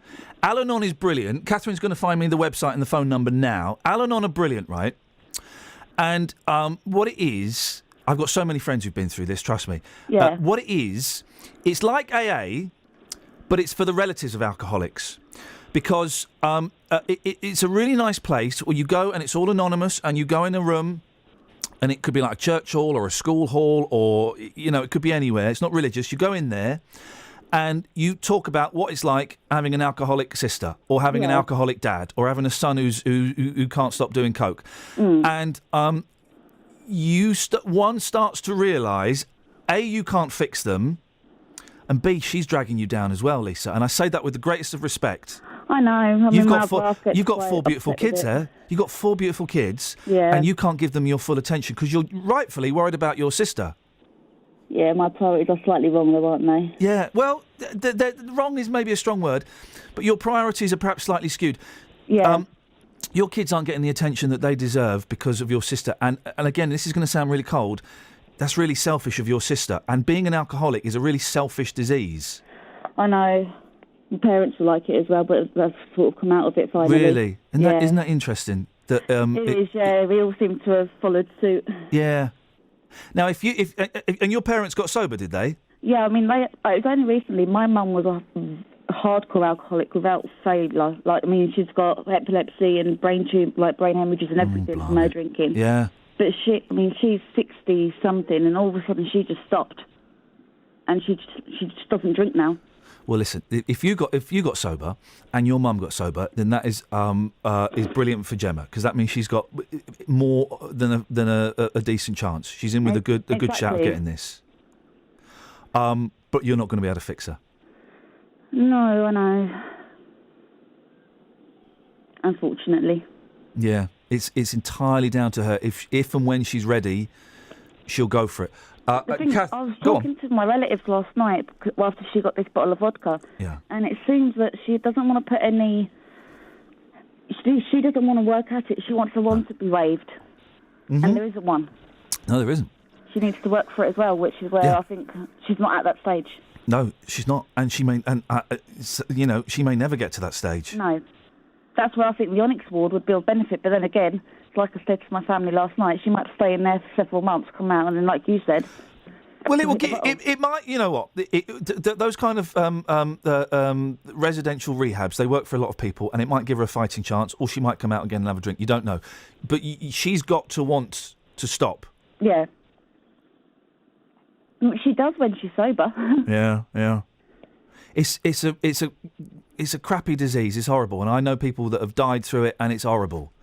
Catherine, have you got the number for Al-Anon? Yeah, I have. Okay, right. So this is for anybody. You don't have to be an alcoholic. This is if you think that your partner is, or your kids, or your sister is an alcoholic or a drug addict. You go there, it's anonymous, you don't have to pay anything, you sit in a room for an hour and a half with people who are going through the same thing. And I think you might be surprised, speaking to you, Lisa, and also everyone else, you might be surprised at the number of similarities that you hear. So how do they get in touch? Okay, so this is the confidential helpline, 0207 403 0888. That's 0207 403 0888. Lisa, if you stay on the line, I'll make sure you get that, because I don't know if you've got a pen And there. Lisa, it's not religious, it's not government, it's not the police, it's nothing. It's just a load of like-minded people who've been through what you're going through. Okay. You don't have to pay any money. You go once, you don't want to go again. Beautiful. You don't have to go. I'm just putting it out there as a suggestion. Yeah. You know. We'll try Gemma a little bit later on, because I'd really like to speak to her, but I completely understand why she may not want to speak to us. Yeah. She was all up for it yesterday until the bottle got her. Yeah, of course she was. And then it's a Jekyll and Hyde thing, literally. And then she's a different person altogether. Yeah. Look after your kids, won't you? I know you will, I will. But they're your priority, because you can show them what it's like, what being a good sober mum is like. And they already know not to go near alcohol. My 9-year-old knows already. Good work. All right, Lisa. I wish you lots of luck. Thank you. Thanks a lot. Take care. Bye. Bye. Blimey. We'll give out the Al-Anon number after the news again, and I know it's helped a lot of people. Right, 03459 455 555. Let's get the Trav. Travel news for beds, cards and bugs. BBC Three Counties Radio. The M40 away from London's busy from the M20 from the Denham roundabout towards the M25. On the M25, it's very slow past junction 21 for the M1 to 19 for Watford, and the A1M is busy southbound at junction 7 for Stevenage. In Hitchin on Offley Road, it's looking quite busy at Paynes Park, and on the trains, Great Northern are reporting 15-minute delays in and out of King's Cross because of a signalling problem. Samantha Bruff, BBC Three Counties Radio. Across beds, hearts and bugs. This is BBC Three Counties Radio.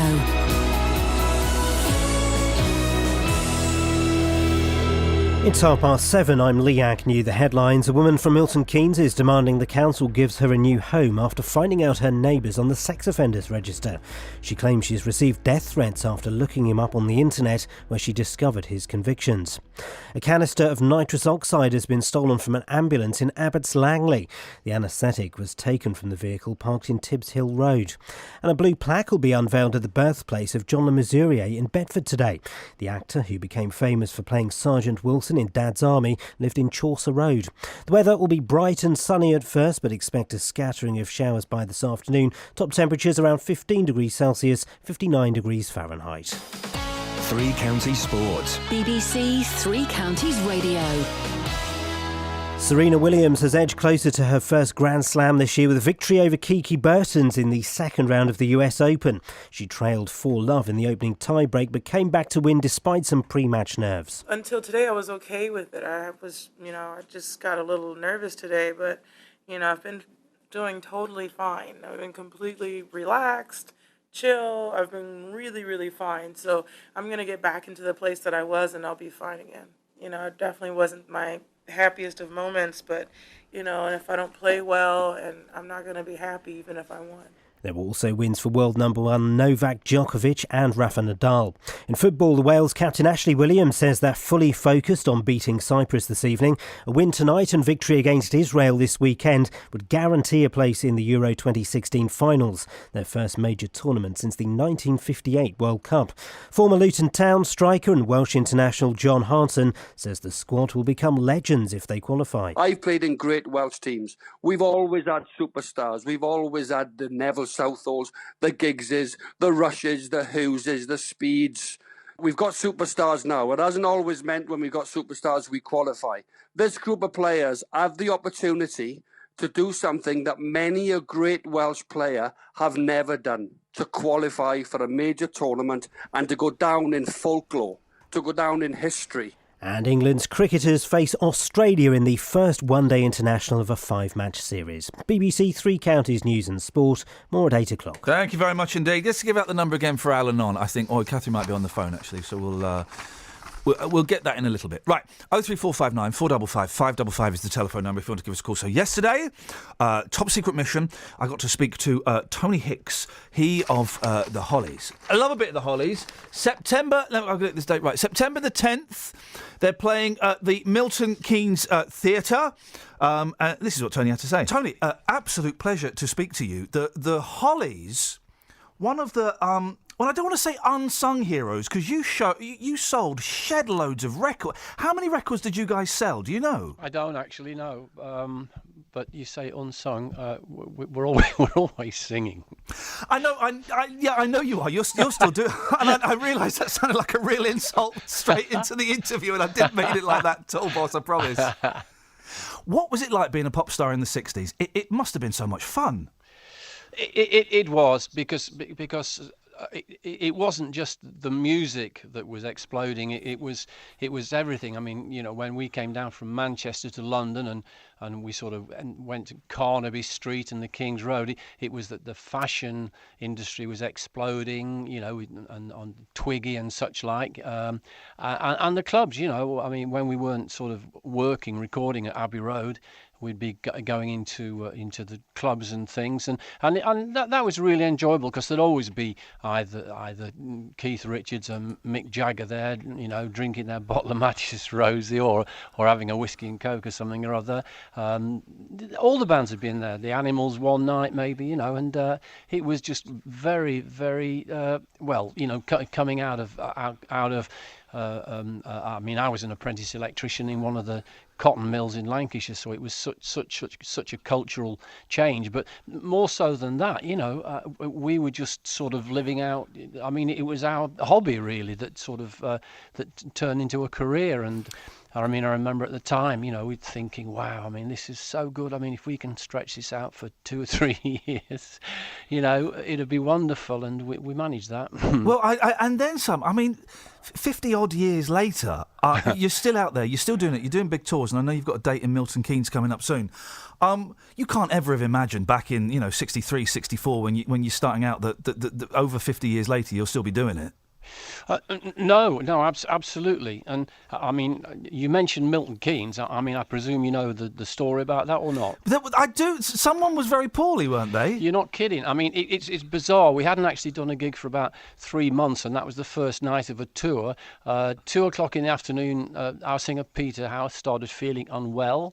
2 hours later, he was rolling about on the floor in agony, so they took him to A&E, and it turned out he had a kidney stone, which apparently is really bad. So they filled him full of drugs, and it looked as though the concert would go ahead, but on the way back from A&E to the theatre, he broke down again, and actually within an hour's notice, I mean, people were actually in there sort of in the theatre. It was really quite embarrassing.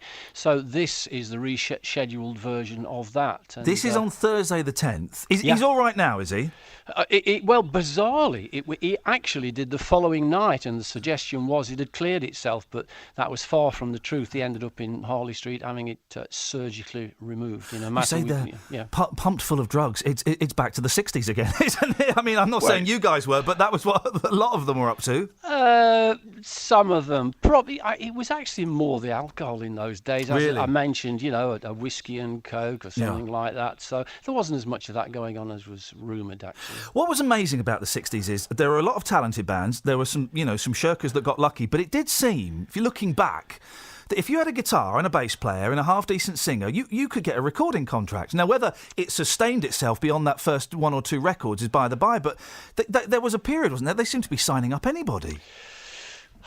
I wouldn't say that's strictly true because, I mean, as I say, we'd been doing it as our hobby for many years, and we were discovered, if you like, bizarrely, at the Cavern in Liverpool. We were sort of taken on there, and we used to do sort of lunchtime sessions and evening sessions, maybe 2 or 3 times a week, and a record producer, Ron Richards from EMI, came to see us, and he liked what he saw, offered us a 2-hour audition at the Abbey Road studios, and we recorded an Old Coasters song called Just Like Me, and also a song that Alan and Graham had knocked up, and that was released, and it was a top 30, 20 something or other.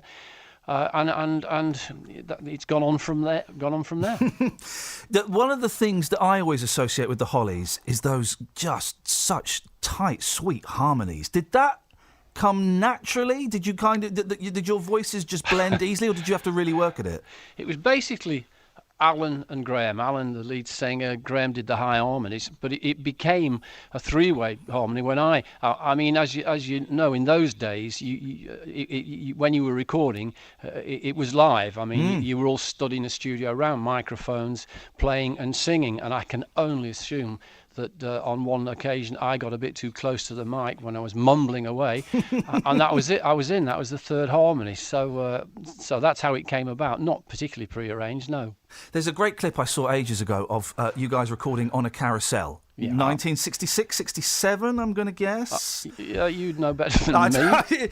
And it's brilliant. And it's you lot in the studio, you working out the guitar riff. You do, and it's nowadays, bands, they take like a year, 18 months to record an album. How quickly did it take you to record stuff back then?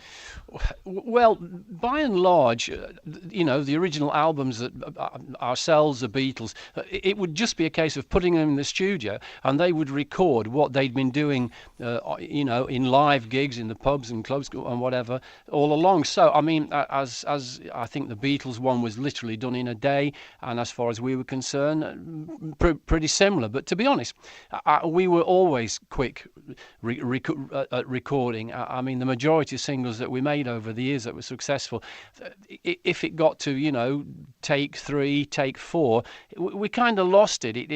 We would quite often. Well, we kind of tried to make sure that we knew what we were doing when we went in the studio, and you get a better atmosphere that way.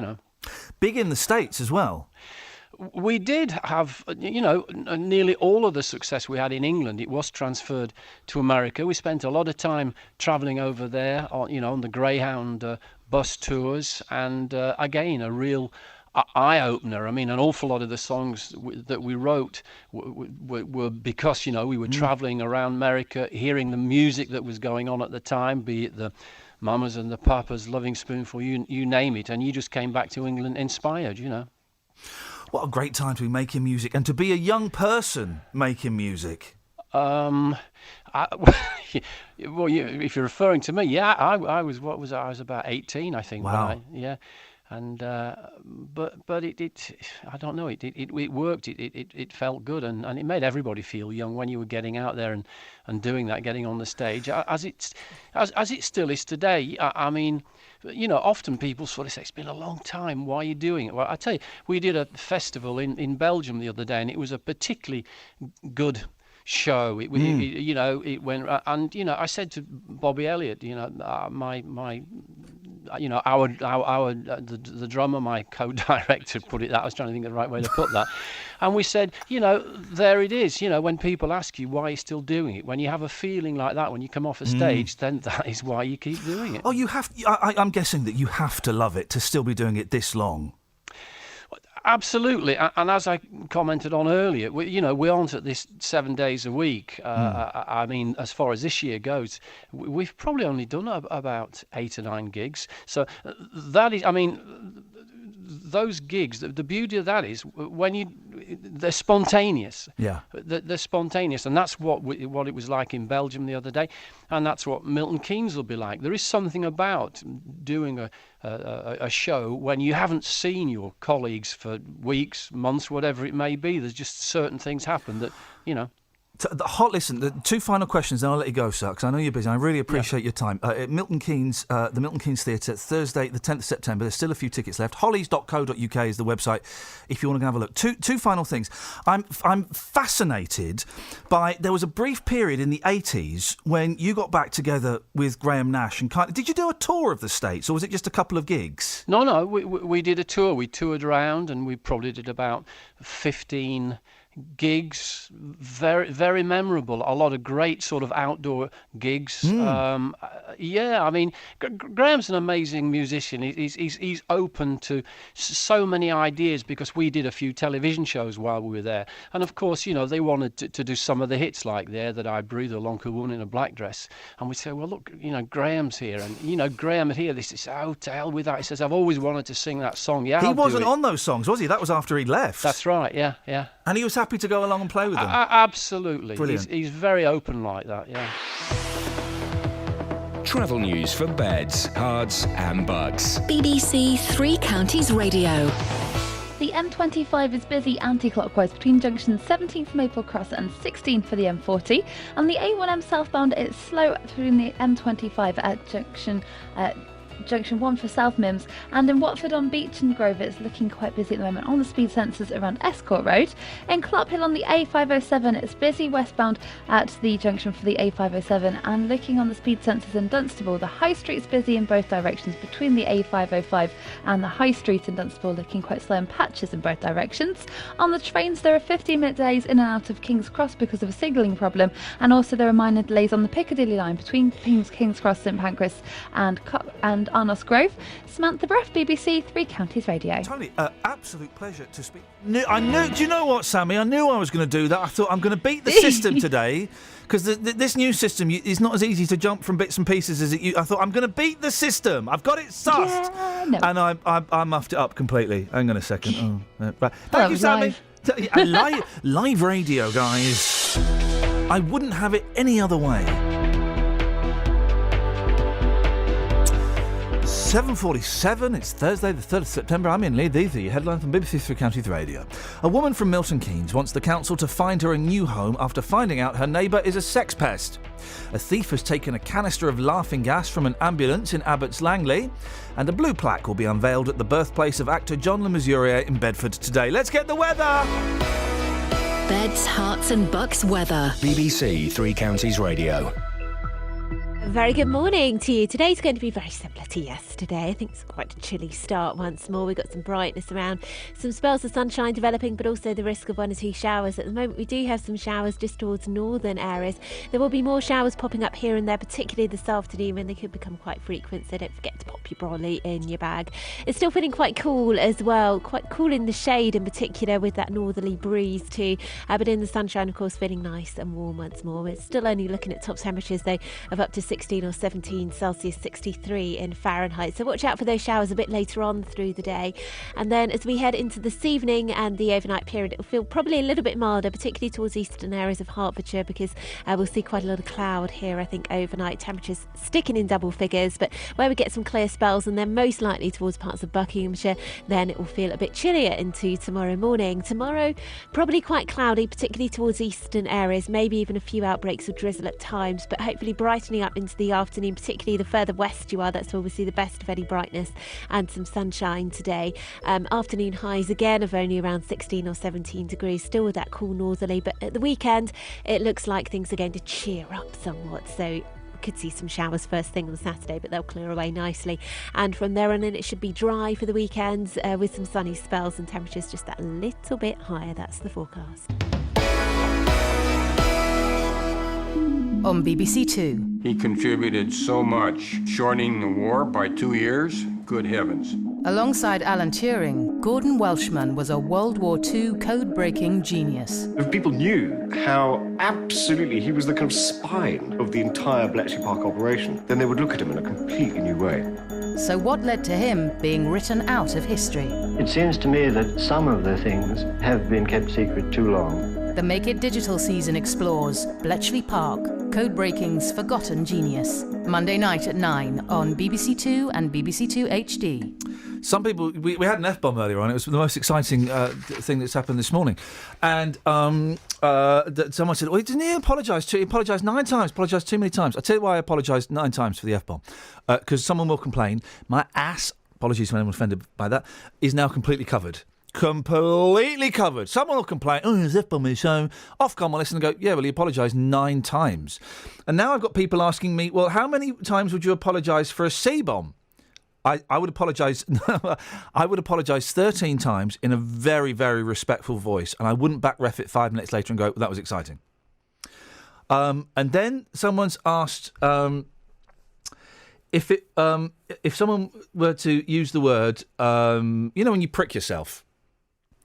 I would apologise once for that, and if someone were to use the word twit, I'd probably let that one go. If it That's was not an once. invitation, by the way. No. If it was one, if someone just slipped it out, a twit, the David Cameron cheat, I'd let that. I'd ride that. That's kind of, I think. Okay, we've addressed that. There's a great thing when you join the BBC, as sour and old-fashioned as it is. You have a great induction course. Where some, they dig someone up from a graveyard who comes in and obviously had their personality surgically removed. And they stand in front of you with, it used to be a poster. I remember it being on a poster, but now it's on like a projection, what do they call it, a PowerPoint. And it's all of the swear words. It's all of the words that are unacceptable in order of unacceptability. Yeah. And boy, oh boy, the one you think would be number 1, that's about number 4 or 5. Do you know what the most offensive word is? The blasphemy. People complain more about blasphemy than they do about swears. Yeah, isn't it? Yeah. That word is way up there. And I mean, I suppose partly because they've got such an interest in the whole organisation, but it's not ranked exactly as you'd think. I'll see if I'll see if I can get the list and we'll go through it tomorrow. Yeah, it's in the producer guidelines. It's in a book. I've got a list. Winter draws on. Yeah. 03459 455 555. It's true. It's absolutely true. You get this dry old so and so. So these are a list of the words in order of offence. Number 1, and it's just you're supposed to sit there going, this is interesting. Police are appealing for witnesses after a laughing gas canister was stolen from an ambulance in Hertfordshire. It was nicked while paramedics were dealing with a patient in Abbots Langley last week. Nitrous oxide, pain relief and a legal high, which was recently linked to the death of a teenager in London. Well, Steve Davey is a senior locality manager for West Hertfordshire at the East of England Ambulance Service. Morning, Steve. What happened? Good morning. So on the incident, the crew were at the patient's address dealing with the patient, and a bystander noticed a youth of about 16 to 19-year-old go into the vehicle and take some equipment from the vehicle. They then ran off down the road. How big are these canisters? They're big, these canisters, aren't they? They come in various sizes. The ones we carry on the vehicles are 18 to 18 inches or so long. Oh, okay. Sort of a few inches in diameter. So it's not one of those massive ones. It would be easy to kind of pick it up and run off with it. And did the crew are dealing with someone who's poorly. Did they say anything to the bloke that nicked it? No, they obviously weren't involved. They didn't see that at the time. That was highlighted to them when they came back out to the vehicle. The thing that concerns me more, I mean, young people are going to take drugs. There's nothing we can do about that. Is the fact that of actually just nicking stuff from the back of an ambulance. How common is it, Steve? It's for the Entonox now. It's not a very common thing, although it does seem to happen more in the summer. Obviously, when there's events and that on. Obviously, with our vehicles now, we secure the vehicles the best we can. But obviously, doing our job, we need to be in and out of the vehicles, getting the equipment that we need for the patients. I suppose with the nitrous oxide, they can sell that on for that. That's something they can make a few quid out of. I don't know how they would deal with that. I mean, the cylinders are obviously a compressed gas cylinder. When we use them with patients, obviously we use them for the control of pain. Yeah. And it's an inhaled gas that we can use with a mask or a mouthpiece. But the cylinders, depending on how well people take it, last between sort of half an hour, 20 minutes. And what's the initial effect from it? And what happens if you take too much or you do it for too long? What are the dangerous sides of it? Right. Okay. Well, I mean, the advantage for us is that the actual side effects of Entonox, which is a mixture of oxygen and nitrous oxide, not just plain nitrous oxide, is that it's for control of pain, and it gives a sort of like a euphoric feel. So depending on how well the patient takes it, some people need to take the gas for a long period of time before they get that pain-relieving effect, and some people it can affect quite quickly. The advantage for us is because it's self-administered, we instruct the patient how to take it, and they take it themselves. If they do then start feeling sleepy or the euphoric effect overwhelms them, they just drop the mask away and they then sleep. Obviously, from a risk point of view. Yeah, go on. I was going to say, what's the danger side of it? Well, if they're under the influence, I mean, we obviously have patients, we lie them down, we're with them, we're controlling the environment. People who would be maybe alone taking it, if the effect does make them go to sleep or whatever, there's always the risk of lying on their backs and being in that sort of situation. Steve, I'm just nicking stuff from ambulances. I mean, I don't quite get my head around that. I can see why this has gone though. Steve, listen, I really appreciate you explaining that to us. Thank you very much indeed. Steve Davey, a Senior Locality Manager for West Hertfordshire at the East of England Ambulance Service. If I've got it right, not condoning this at all, the downside, Steve said, was you lie on your back. Yeah, if you throw up, that could kill Oh, you. if you throw it, okay. But you can understand why someone would want to take it. You know, he says I'm not condoning it. I'm not suggesting anyone should, but I can understand why someone would see that in the back of an ambulance, and think, oh, yeah, that's the weekend sorted. You know, it creates a state of euphoria. I mean, but still very, very naughty. 03459 455 555 is the phone number. Have we got any texts? I'll have a look. Talking about the shed on the motorway, but no, we've not had anything for ages. No one's called in. Hang on. To tell us, well, listen, guys, for crying out loud, this is gold. Describe your shed. Got a shed, Kels? I've got 3. Shut up. We have you? 3. Oh, yeah, 3. Have you got 3 sheds? Yeah. How comes? Don't know. They're just there, aren't they? If anyone, this is the dream. If anyone's got a shed in a shed, I mean, that really is just. That would be awesome. For a long time, on the travel, when they talk about someone shedding their load, so there's a shed load, I used to think it was a term of measurement. like a yard of ale, a shed of beans. You know, it was a shed full of beans. That was the term of measurement, like a litre. Yeah. A shed load. Yeah. But it actually means their load has been spilt. Yep. Imagine shedding your load on the motorway, guys. I mean, really. Messy. Messy, embarrassing. Yeah, so embarrassing. So there's that. Animals helping other animals. Because if nature's so good, why aren't, like cats rescuing dogs from, I don't know, fires or something? Did you see the dog that rescued the other dog from the motorway? No, I did not. Tell me more. This is what we're after, guys. This is it. There's something to pin my hat on. It's so sweet. There's a dog on the motorway. If you love the story so much, why don't you... I would marry this. And then the other dog's like, oh, there's a dog on the motorway. And he runs on and he gets the dog and he avoids traffic and he brings him to the side. Nice story. Okay, and if you've ever ridden a tortoise, 03459 455 555 is the telephone number. Let's get the travs. Travel news for beds, cards and bugs. BBC Three Counties Radio. It's still busy on the M25 anti-clockwise past junction 21 for the M1 towards 19 for Watford, and the A1M is slow southbound approaching junction 1 for the M25 at St Albans, and it's also busy southbound past junction 7 for Stevenage too. On the A507 westbound in Clophill, it's slow at Bedford Road, and it's also looking quite busy where it meets the A507, and on the trains Great Northern have 50-minute delays in and out of King's Cross because of a signal problem. Samantha Bruff, BBC Three Counties Radio. So Sammy... Yes. A shed load, it doesn't... I was with you. I did used to think it was a term of measurement. And then I was like, no. I know, isn't that funny? It's actually shed. It's a strange term. But supposing it were lawnmowers. So there's a shed load of lawnmowers. Well, that would fit. Yes, in a it shed. would. That would fit in a shed. Literally, that would fit in a shed. Or garden chairs. No, you're just being silly, Sammy. No, you're not taking this seriously enough for me, Sammy. No. It's a very serious issue for crying out loud. Another hour, man. Jeez. Ain't this game over yet?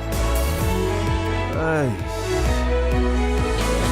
Local and vocal across beds, hearts and bucks. This is BBC Three Counties Radio.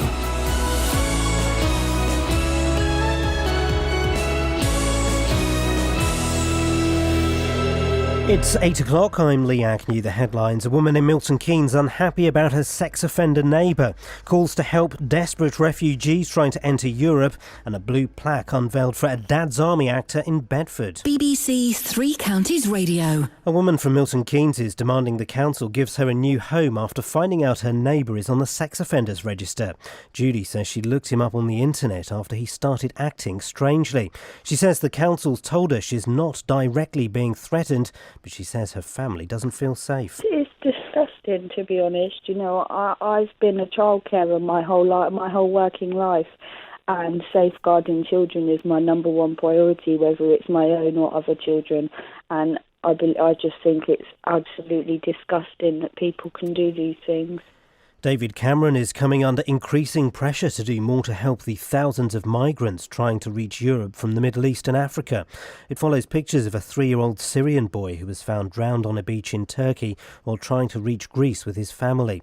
Conservative MP Johnny Mercer says the government has to help genuine refugees. We've got to this point because we haven't worked hard enough to differentiate the debates between migration and immigration and economic migration and what this is, which is a refugee crisis and vulnerable and very fragile people fleeing an almost inconceivable evil, which is a totally different issue. The family of a woman from Luton says she'll die unless she is given help to overcome her alcohol addiction. Gemma was admitted to the Luton and Dunstable Hospital 2 weeks ago after suffering alcohol psychosis. But her sister Lisa's frustrated that she was discharged without being offered any suitable support. When she's drunk, she's quite volatile and blames everybody else, which is a typical alcoholic thing. She went from Friday till yesterday with no alcohol, so she can do it. Yesterday, the minute she was unsupervised, basically, you know, she didn't have the willpower. It can't get any worse. I mean, I said to the hospital that she'd end up dead. A blue plaque will be unveiled at the birthplace of actor John Le Mesurier in Bedford today. He became famous for playing Sergeant Wilson in Dad's Army. Ben Nye reports. John Le Mesurier was born in 1912 at 34 Chaucer Road as John Hallerley. His family had lived in the town for many years and he was baptised at St Paul's Church. Despite heading for a career in the legal profession, he became a successful stage and film actor, culminating with his much-loved role in Dad's Army. The unveiling of the plaque will be performed today by John's cousin. In sport, Serena Williams has edged closer to her first Grand Slam this year with victory over Kiki Bertens in the second round of the US Open. And the weather will be bright and sunny at first, but expect showers by this afternoon. Top temperatures around 15 degrees Celsius, 59 degrees Fahrenheit. You can get the latest news and sport online at bbc.co.uk/Three Counties. Well, here's the weirdest text of the day. Did anyone yesterday see a dead eagle on the side of the M1 half a mile before junction 14 towards... I missed that. I missed the dead eagle. It wasn't Timothy B. Schmidt, was it? Ladies and gentlemen, there's my Eagles joke of the day. Thank you very much. Busy show this morning. Describe your shed. Oh, we're getting texts on the sheds. I knew it.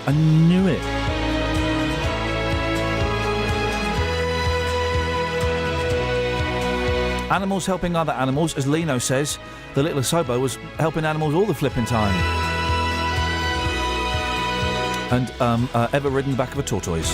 03459 455 555. Across beds, hearts and bucks. This is BBC Three Counties Radio. What you got, Catherine? We've got a really long text here from someone who doesn't want to be named, but I think it's worth reading. Okay. She says, listening to Lisa talking about Gemma, this is Lisa is a sister of a woman who's been struggling with alcohol and drug addiction for a number of years. She ended up in hospital 2 weeks ago with alcohol-induced psychosis, and was told while she was there that she'd be put on a detox programme. That decision was, it kind of fell through, didn't it? She thought she was about to go through detox, and actually she was sent home. She was so terrified she started drinking again. So Lisa is trying to get some help for her sister, and she's worried that she's, kind of fallen through the cracks in the system, and she may pay for it with her life. This text came through. Listening to Lisa talking about Gemma, she could be talking about my daughter. For 10 years, she went round and round in circles, in and out of Watford and Stoke Mandeville in the L&D, almost died twice, and the mental health services won't work with them if they're drinking. And there was always a small window in between leaving hospital sober and then drinking again and not engaging with the community drug and alcohol services. In the end, we got her into rehab in Plymouth. She did 6 months there. They were brilliant, but she met a guy there with his own massive problems, which was the story of her life too. She moved in with him after rehab and things spiralled. It became even worse, and eventually she ended up in prison. It broke my heart. It also broke the cycle. She worked very hard on herself there, but she's been dry for 4 years now. She still struggles with depression, but the difference is, without the booze, she uses the services for support. Boom. I mean, there you go. It's a horrible disease. There you go. Booze and drugs are available in prison, but sometimes it can be the kickstart, the rock bottom, what you need. Thank you for that text. Right, a Milton Keynes woman is demanding to be rehomed after finding out her next-door neighbour is a registered sex offender. The mum, who we're not naming, believes he knows she's found out about his past and says she feels threatened whenever she steps out of her front door. Well, John Brown is from the NSPCC. Morning, John. Good morning. What's your reaction to this story? Well, obviously, it's not right that anyone, parents or anyone else, should feel, kind of a prisoner in their own home. And it's also, I think, important to recognise that at some point, all sex offenders who are sent to prison, or the great majority, are going to be released and are going to be back in the community. Conditions can be placed on their supervision, and those conditions can specify where they live, and that could be part of a probation order, or it can be part of a prison licence when they come out. So there are controls that can be put in place. That's certainly one thing. I think what we would say at the NSPCC also is that if people do have concerns about the behaviour of an individual, and they know that person is on the sex offender register, and they've got that sort of history, please do be proactive. Contact the local probation service, contact the local police, and explain your concerns, because they can then act on that and ensure that kind of whatever conditions are in place are appropriately enforced. Some people might cite this and other stories as a reason why sex offenders or people on the sex offenders register, it should be more publicly known that they're living, next door to you. What are your thoughts on that? Well, certainly at the NSPCC, our view is that we think there's certainly more scope for the public to be advised about the whereabouts of sex offenders. There is something called Sarah's Law, following the tragic murder of Sarah Payne. The Child Sex Offender Disclosure Scheme, which is commonly known as Sarah's Law, was put in place. And that means that individuals can contact the local police about someone about whom they might have concerns and ask whether or not that person is on the sex offender register. And we certainly would like to see more proactive use of Sarah's Law, certainly. What we don't think is probably the right way to go is a kind of public posting, either online or kind of in communities. That certainly happens in some US states, because we think that probably is counterproductive, and also can create a false sense of security, because, of course, the unfortunate reality is in all of our communities there are people who present a risk to children who aren't known about, who aren't on the register, and, of course, do present a risk. So prevention also is absolutely key. Good quality public advice and information about the way in which sex offenders operate, about the best ways in which we can keep our children safe, and using, for example, the NSPCC underwear rule and that sort of thing to ensure that children are enabled and encouraged to talk about any worries or concerns they've got. As a dad of two young boys, there is not that if anything happened it would be the parents' fault, but you can start at a very young age educating children as to let them know, to let them be aware that sometimes, how am I trying to phrase this? You can let them know that if they feel uncomfortable, they can get out of a situation. They have the right to do that. Absolutely, and you know what we know from our research elsewhere is that sometimes, unfortunately, children where things have happened, where they have been sexually molested and abused, they'll try and talk about it and try and talk about their concerns, and sometimes they've got to try on many occasions before they're heard, and that really worries us at the NSPCC. To enable children to be able to find the words to talk about any worries or concerns they've got, hopefully before any abuse actually happens, of course, and then that is acted upon promptly. The parents can pick up on those concerns, and of course the professionals can pick up on those concerns, and then take steps to ensure that those children are protected. That's what we want to see. Then I guess again as well, the converse is, John. If you read some of the front pages of the newspapers, there's a pedo on every street corner. That's not true, and we can also smother our children too much, can't we? And take away some of their rights because we've got an unhealthy fear about what's out there.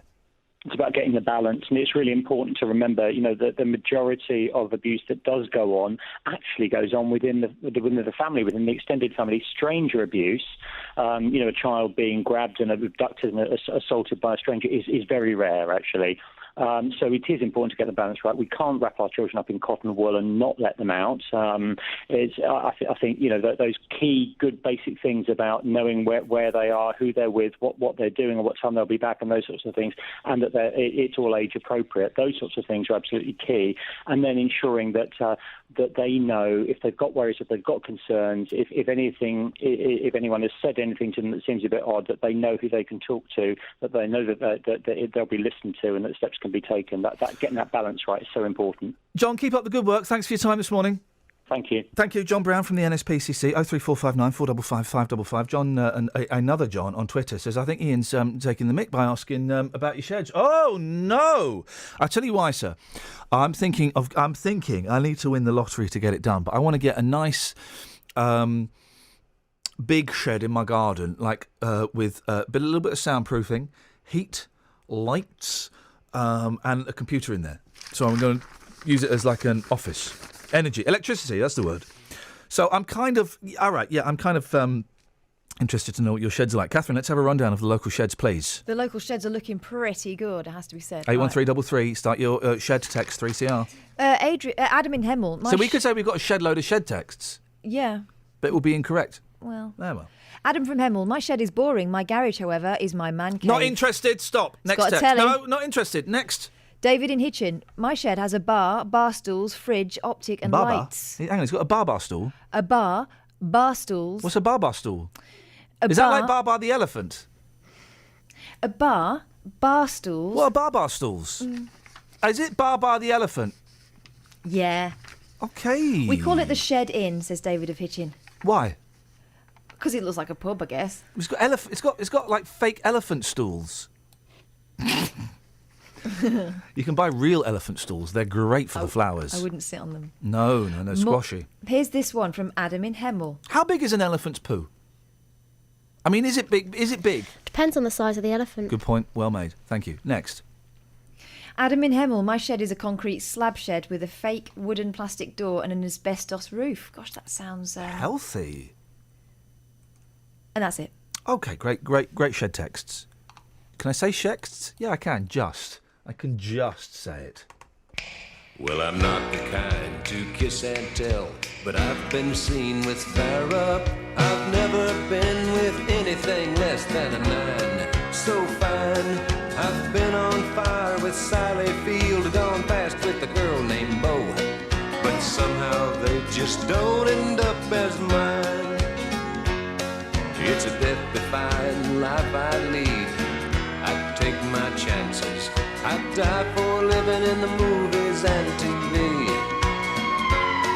But the hardest thing I ever do is watch my leading ladies kiss some other guy while I'm bandaging my knee. I might fall from a tall building, I might roll a brand new car, 'cause I'm the unknown stuntman that made Redford such a star.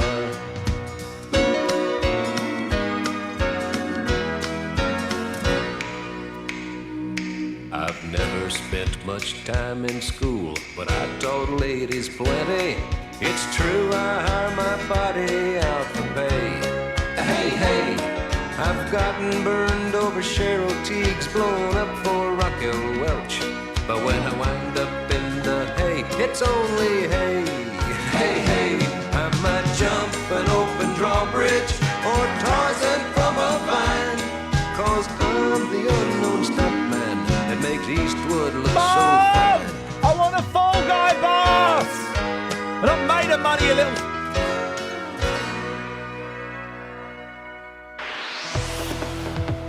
Travel news for beds, cards and bugs. BBC Three Counties Radio.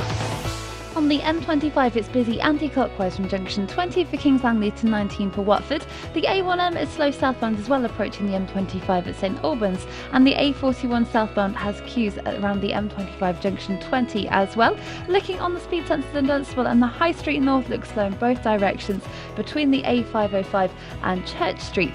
And on the train departure boards, there are still 50-minute delays for cross-country services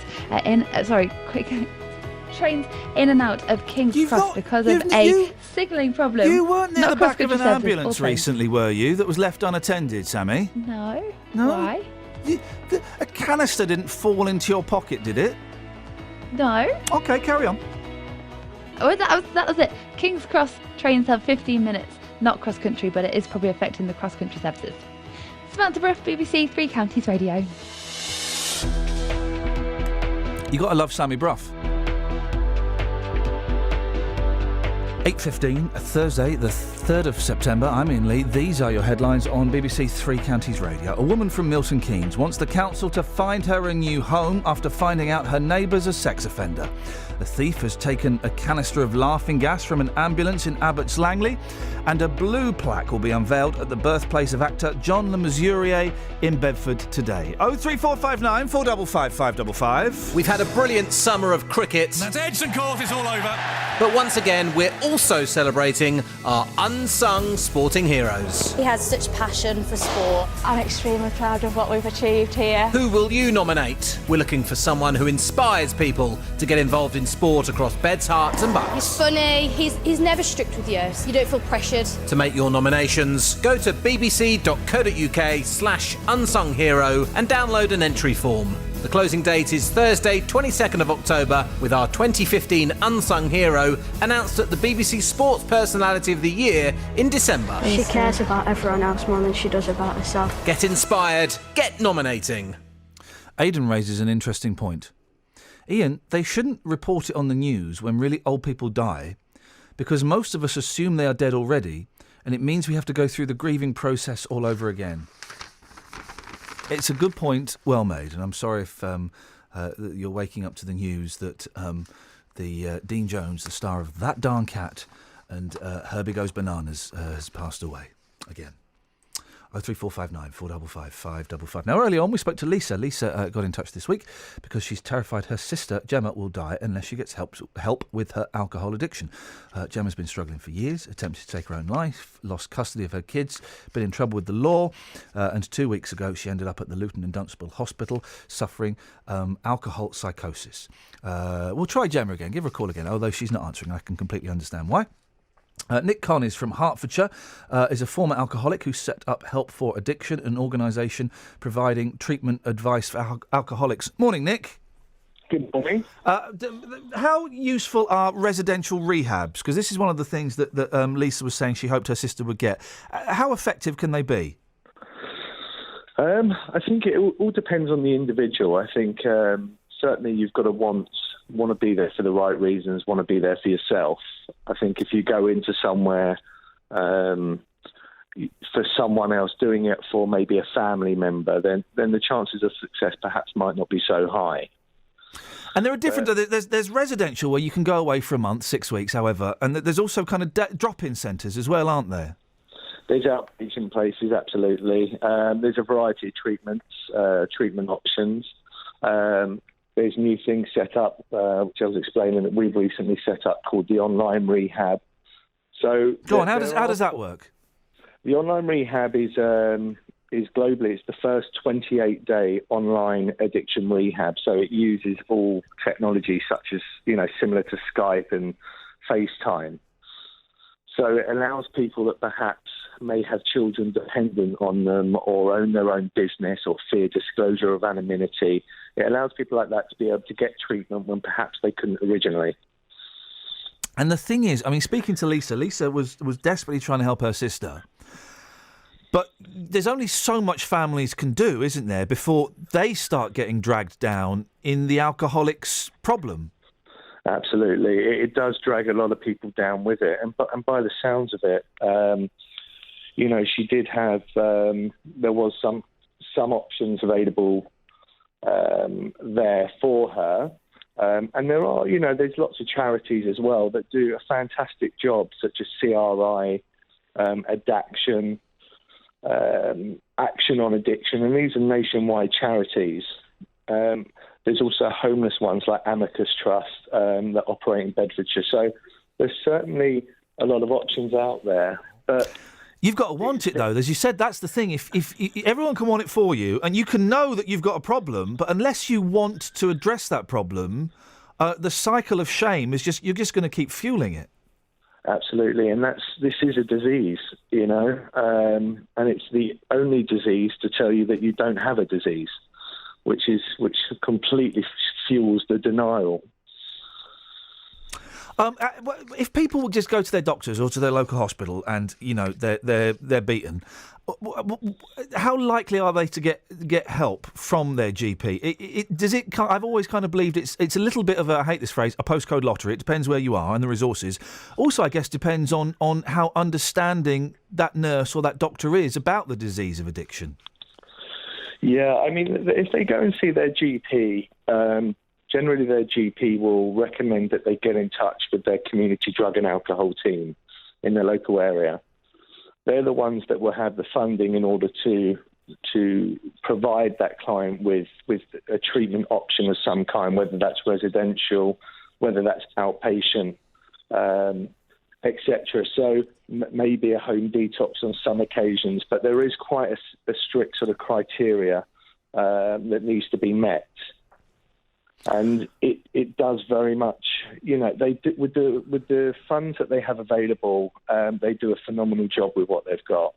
They are constantly being cut, but they have a very high demand and lack of funds. Nick, Nick, sorry, I'm really. It is Nick. I've got another Nick here. I've got a text from someone. Now, I know people that have died from this disease, and I know people that have, families that have been torn apart, and people have ended up in prison.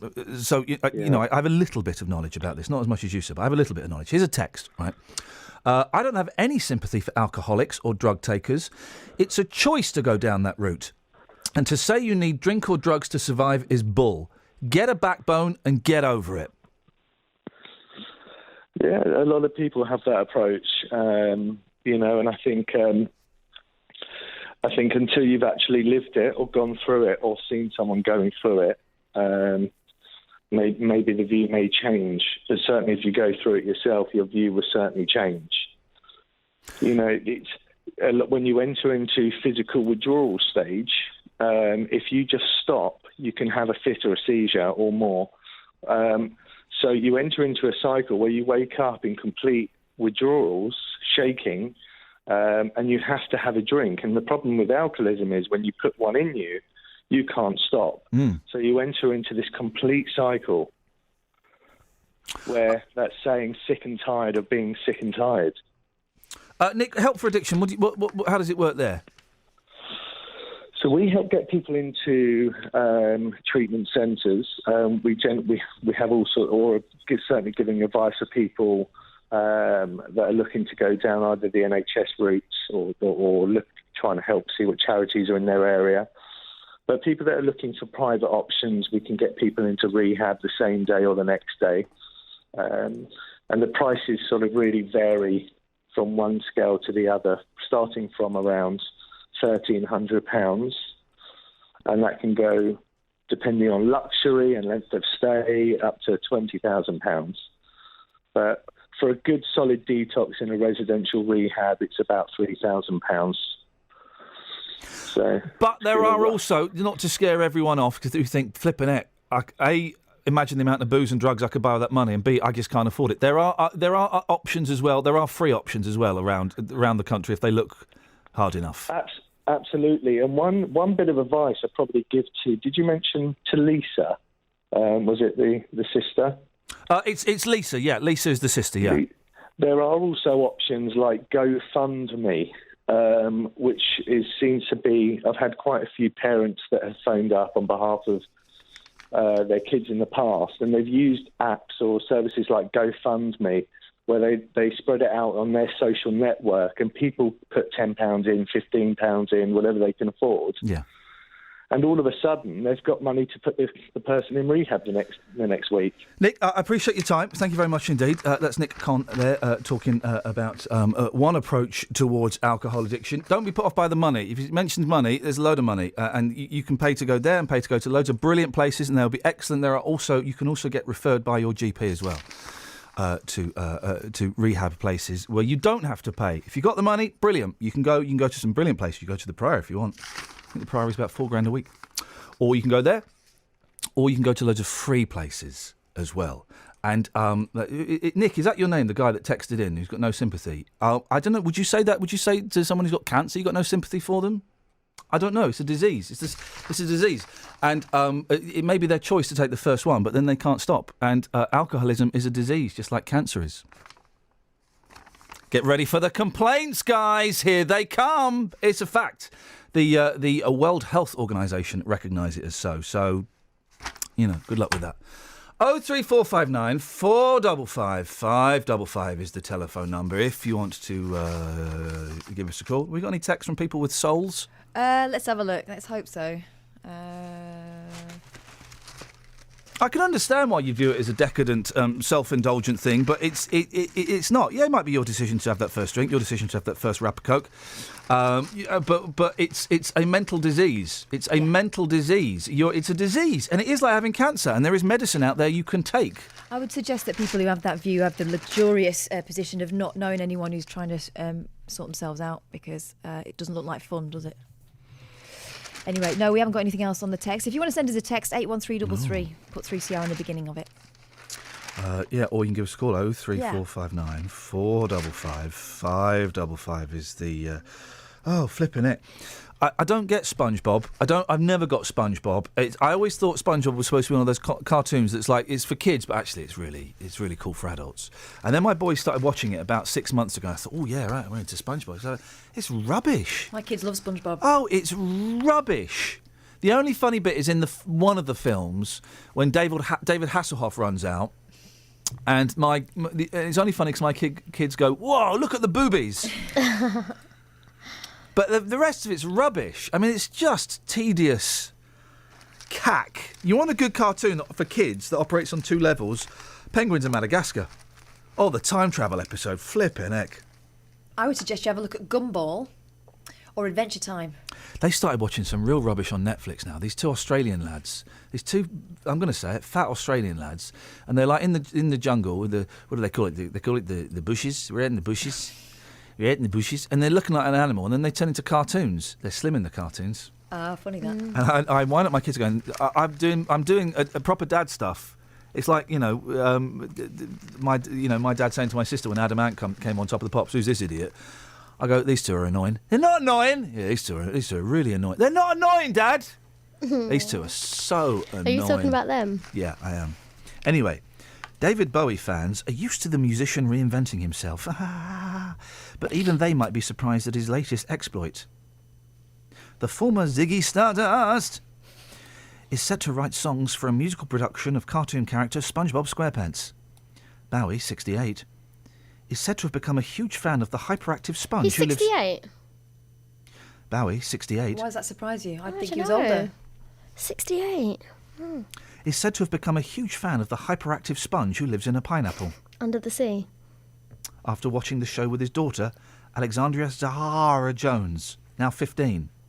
He watched it more than a decade ago. Pull your finger out, Bowie. If you're going to write songs for SpongeBob, do it quickly, for crying out loud. Travel news for beds, cards and bugs. BBC Three Counties Radio. The M25 anti-clockwise is slow from junction 17 for Maple Cross to 16 for the M40, and it's also busy on the A1M southbound at junction 7 for Stevenage. In Hitchin on Offaly Road, it's looking very busy at Paynes Park, and it's also slow on the A507 in Clop Hill westbound towards Bedford Road, and that's also affecting the A507 too. On the speed sensors in St Albans, it's looking very slow on Victoria Street in both directions, and also on the A1081, that's looking slow as well. And on the train departure boards, there are no major delays showing up at the moment. At King's Cross is saying those delays in and out of the station have cleared up now. The signalling problem's fixed. Samantha Bruff, BBC Three Counties Radio. Across beds, hearts and bugs. This is BBC Three Counties Radio.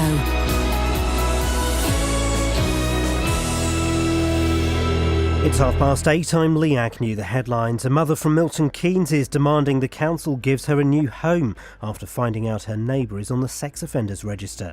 Judy says she looked him up on the internet after he started acting strangely. A canister of nitrous oxide has been stolen from an ambulance in Abbots Langley. The ambulance service says it could put someone at risk if they use it without supervision. And a blue plaque will be unveiled at the birthplace of John Le Mesurier in Bedford today. The actor, who became famous for playing Sergeant Wilson in Dad's Army, lived in Chaucer Road. The weather will be bright and sunny at first, but with a scattering of showers by this afternoon. Top temperatures around 15 degrees Celsius, 59 degrees Fahrenheit. Three Counties Sports. BBC Three Counties Radio. Serena Williams is another step closer towards her 22nd major title after a straight-set victory over Kiki Bertens in the second round of the US Open. Williams says her experience means she can read how games will go, even against someone she hasn't previously faced. I don't think it was a case of biting a lip. It was a case of buying into the method that we used, which was very strong in England. We did a fantastic record at home.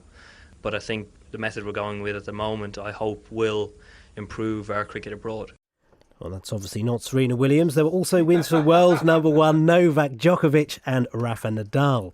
In football, Wales will qualify for Euro 2016 if they beat Cyprus tonight and Israel at the weekend. But manager Chris Coleman insists he's not expecting a walkover this evening. You look at Cyprus, it's not like at this stage they've got nothing to play for. They've got something to play for, of course. Still want to look at us at home.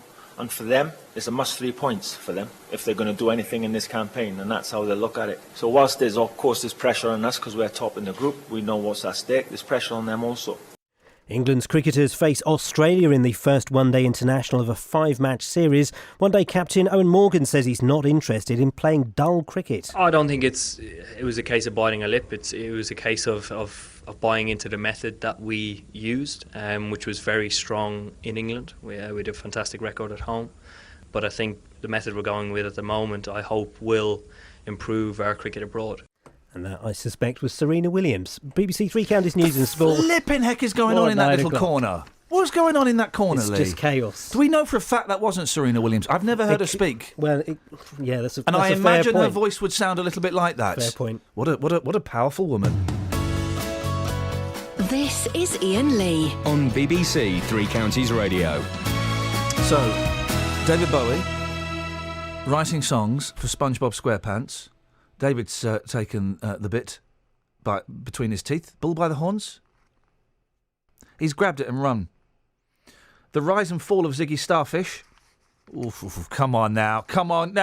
This has come unsolicited. We haven't even solicited this. That's what unsolicited means. We've not solicited it. He's doing this apropos his own intuition.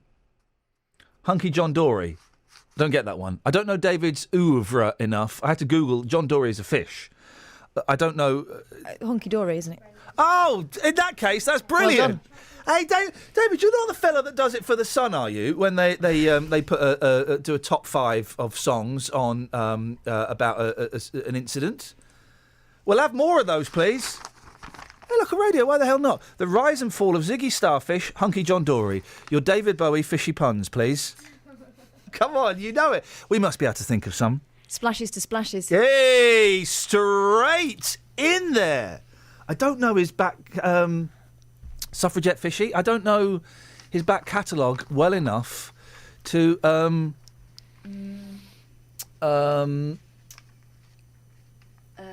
Dave Fish Bowie.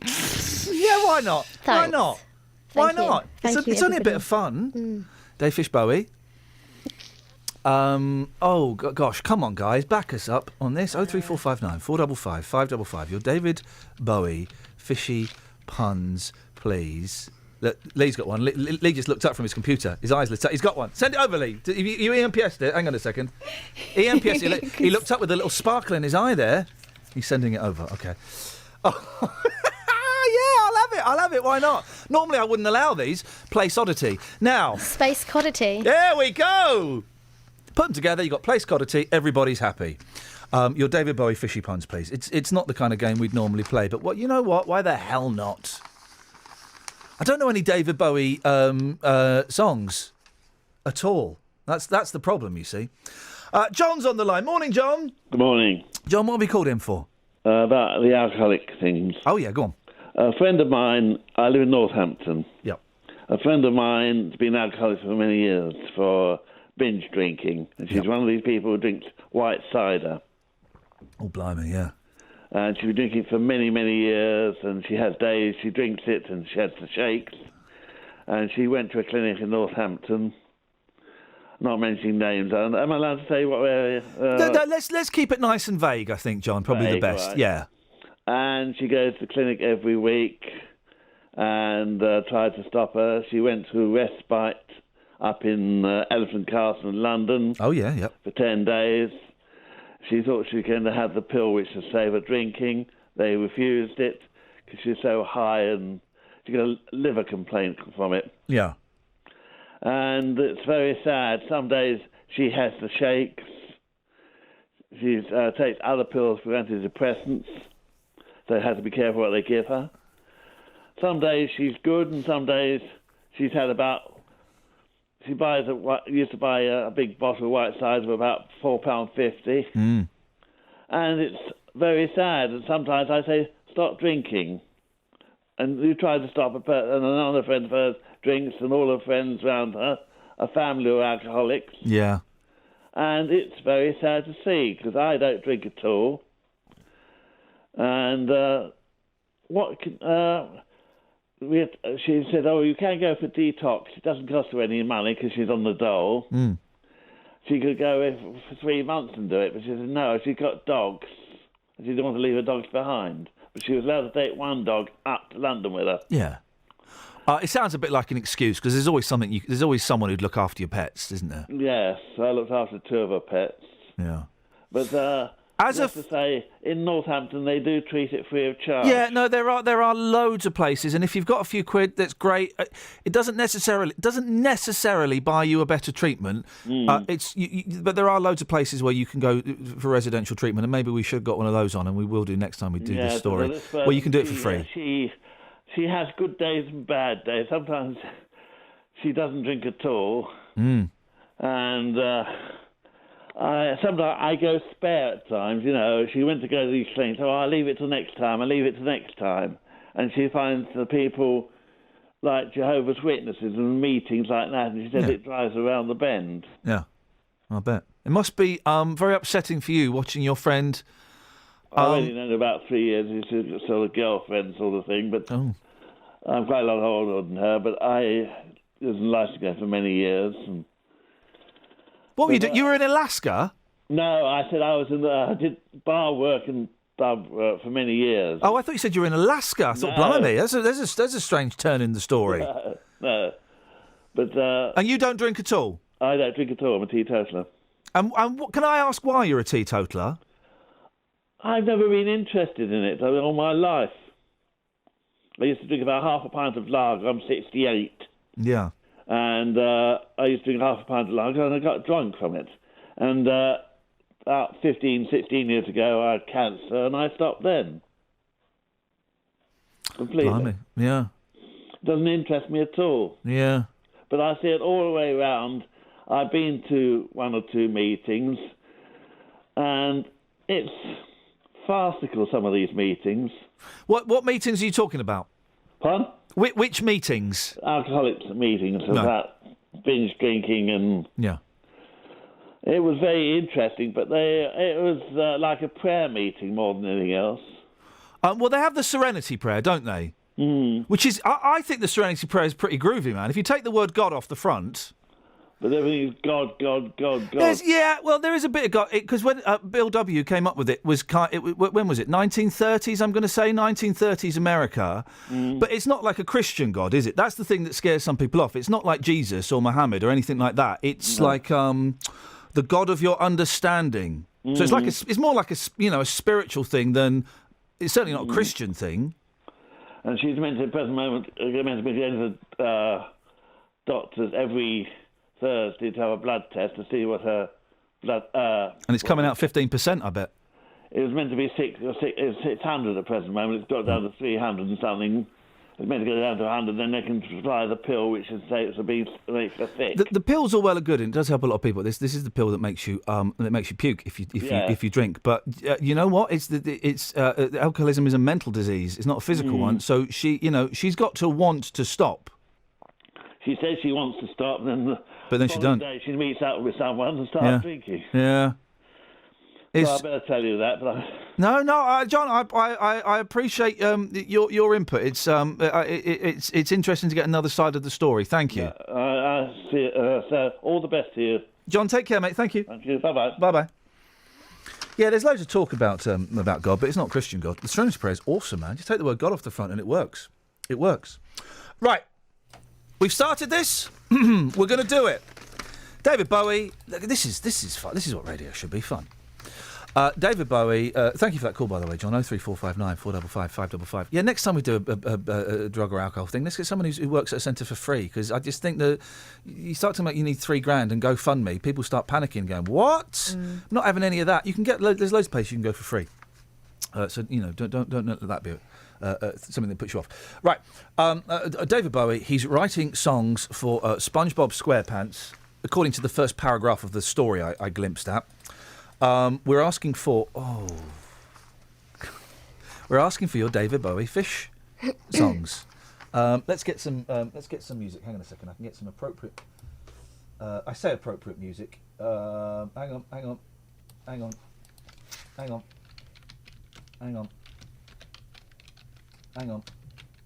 I've seen a really good one here. Hang on a minute. We'll have this. Here we go. This is as appropriate as I can get it. Hang on a second. Where are we? Oh, why don't we play? Let's try this. Play.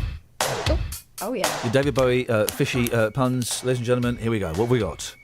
Well, Lee in Essex says ground control to Mackerel Tom. Why is he not listening to James Whale? Well, sorry. He has a choice. Ground control to Mackerel Tom. Yeah, we'll have that. I mean, really? Adam from Hemel doesn't get it. Melrose Place. No. Do Sam from Dunstable. It's brilliant. It's the best so far. Yeah, Bream Genie. The Bream Genie. Come on, I mean. Matt says sound and fishing. Yeah, I love that. Yeah, sound and fishing. And Tony says rock and roll mop suicide. I don't know. A roll mop is a fishy food. Okay, and he did a song called Rock and Roll Suicide, I'm guessing. Yeah, I'm guessing. Yeah.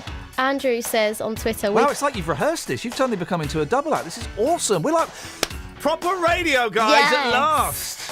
You interrupted me, though. Sorry. We could be herrings just for one day. Oh, yeah, yes. Ollie Bayliss, who's kind of he comes here and he's paid.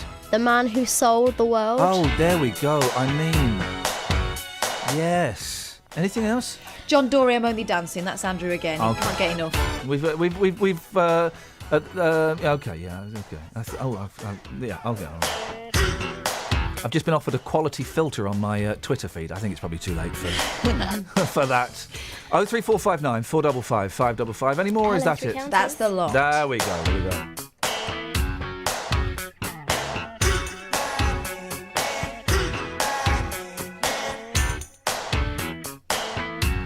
David, who started this whole palaver, the thin white shark. I'm gonna give him that. The hashtag has started. It's called #BowieFish. I mean.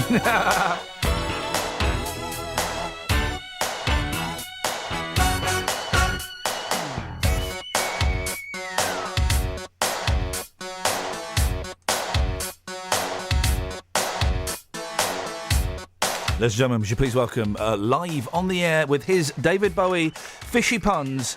It's only Colin in Dunstable. No, I haven't got a fishy pun. Thanks for calling.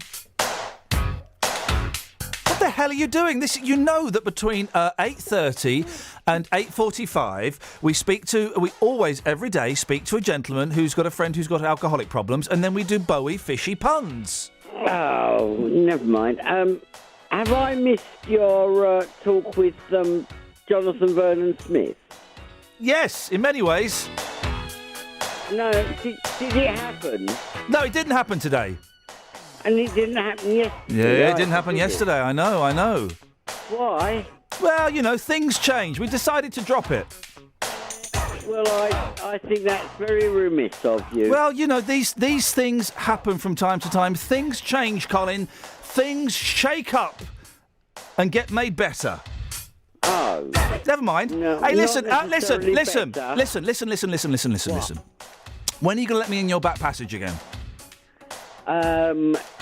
She sorted them all out, so they're gradually getting on the shelf.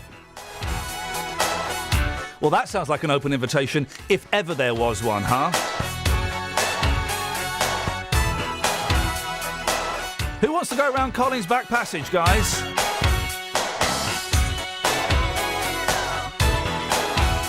That was only slightly awkward. I mean, on a scale of 1 to 10, I'd say a 14, you know. Fair play for asking.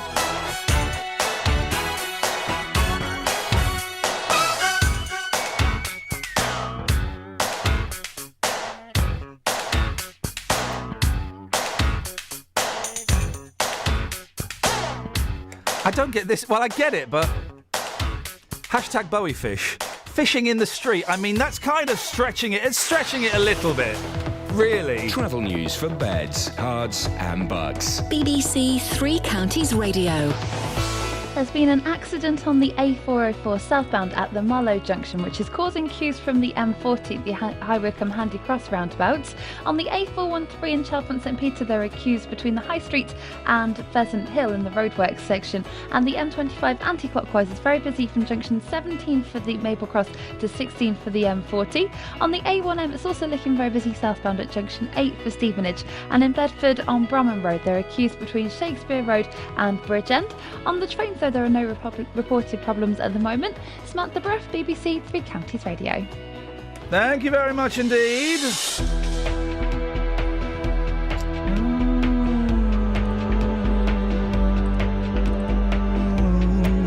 Where are we now? 8:46. It's Thursday, the 3rd of September. I'm Iain Lee. These are your headlines on BBC Three Counties Radio. A woman from Milton Keynes says she feels like a prisoner in her own home because of a sex offender living nearby.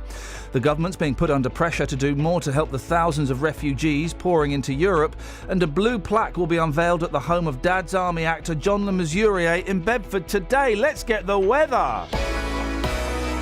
Beds, Hearts and Bucks weather. BBC Three Counties Radio. Hello, very good morning to you. It's going to be very similar to yesterday. There are a few showers around this morning, and there'll be plenty more as we head into the afternoon as well, but also some spells of brightness and sunshine. The further east you are, the more likely it is to be a bit cloudy and a little bit breezier than we saw yesterday. Still quite cool in exposure to that northerly wind, and afternoon highs of around 15 or 16 Celsius, 61 in Fahrenheit. But, you know, nice and warm where we do have a little bit of sunshine. There will be some still hanging on at times into the afternoon. Now, as we head into this evening and overnight lows of around 11 or 12 degrees Celsius, probably a bit cloudier and a bit milder for many of us. Into tomorrow morning, we may well see a few outbreaks of drizzle. That's from a weather front that's just sinking down from the north. So the wind picking up for a time, quite a lot of cloud, a few outbreaks of drizzle, probably a bit brighter a bit later on through the day. Temperatures again are rather disappointing, 15 or 16 Celsius, the best of any brightness towards western areas of Buckinghamshire. Over the weekend, with an area of high pressure building from the west, it looks like it's going to be quite nice.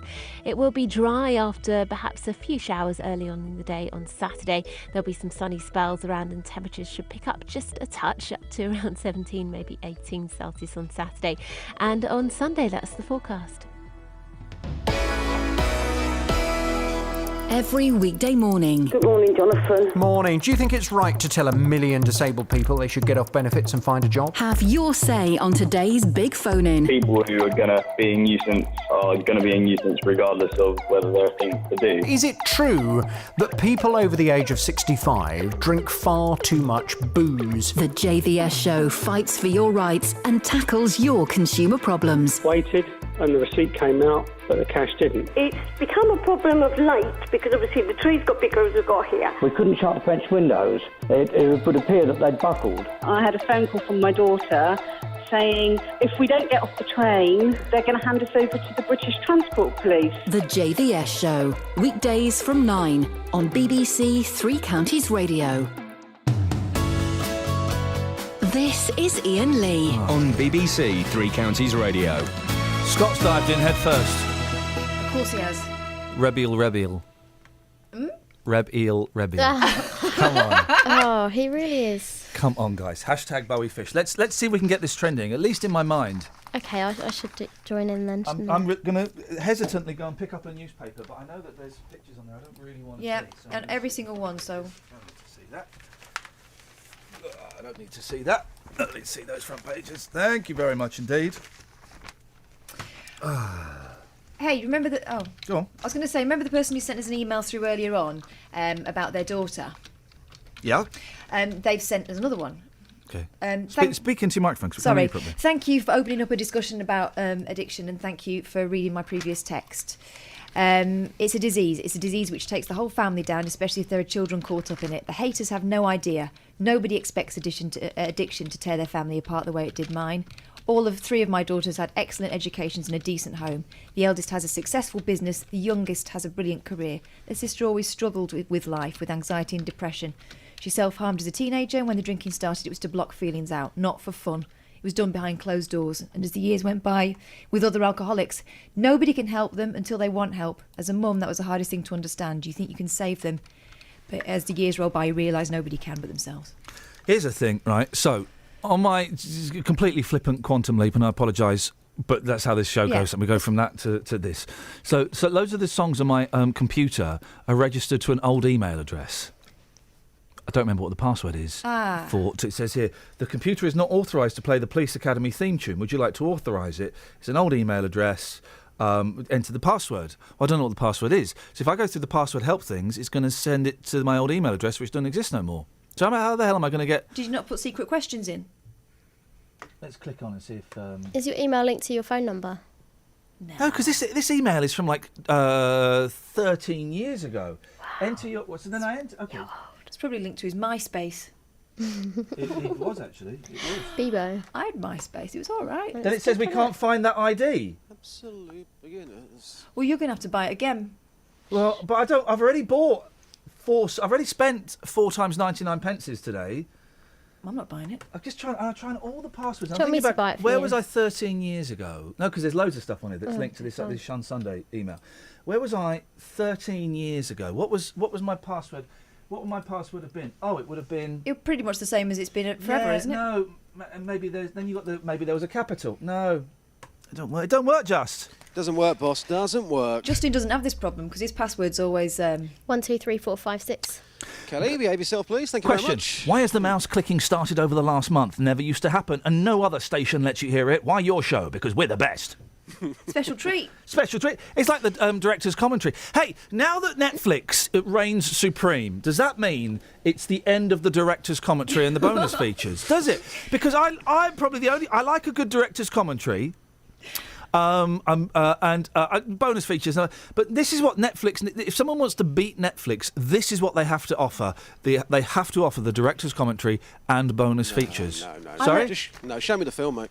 I lent my mum a DVD a while back, and she gave it back to me and said, what do you think? She said, yeah, it was good. That was annoying, all that talking through it, wasn't it, though? I said, well, you're joking. It wasn't even the director's commentary. She'd hit, you know, when it's for people who can't see. Oh. It's an audio description. The cat is walking towards the door. Yeah. Chase it with a hammer in its hand, about to hammer the little bird. The little bird sees the cat. She watched the whole thing. That's great if you can't be bothered to look. Yeah, but you like can't if hear you what were they're facing saying. the other way, laying down. So I'm really digging My Cousin Vinny at the moment. Such a good film. Such a good That's film. the slowest watch of a film I ever. know. Well, it's really, really sweary, and the Morning, kids. Princess. Sorry.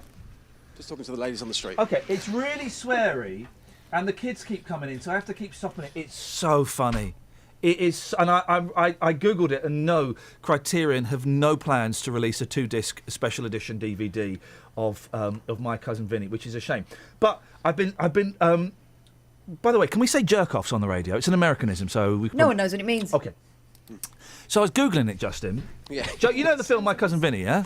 Not really. No, Oh, I'll be it's honest Ralph with you. Macchio. It's 1991. Ralph Macchio. He gets sent to prison for a murder he didn't commit. Right, it's a comedy. Yeah. They can't afford a lawyer, so he hires My Cousin Vinny, played by Joe Pesci. Right, Joe Pesci. He's just graduated from law school. He hasn't got a clue. He's in. It's a fish out of water scenario. In at the deep end, yeah. Mate, it's funny. It is so funny. It is brilliant. Well, what happens to this offer of us having a pizza in our underpants night, watching movies together? That's every night for me, mate. You come around whenever you want. Anyway, Okay. I've been researching this film, right?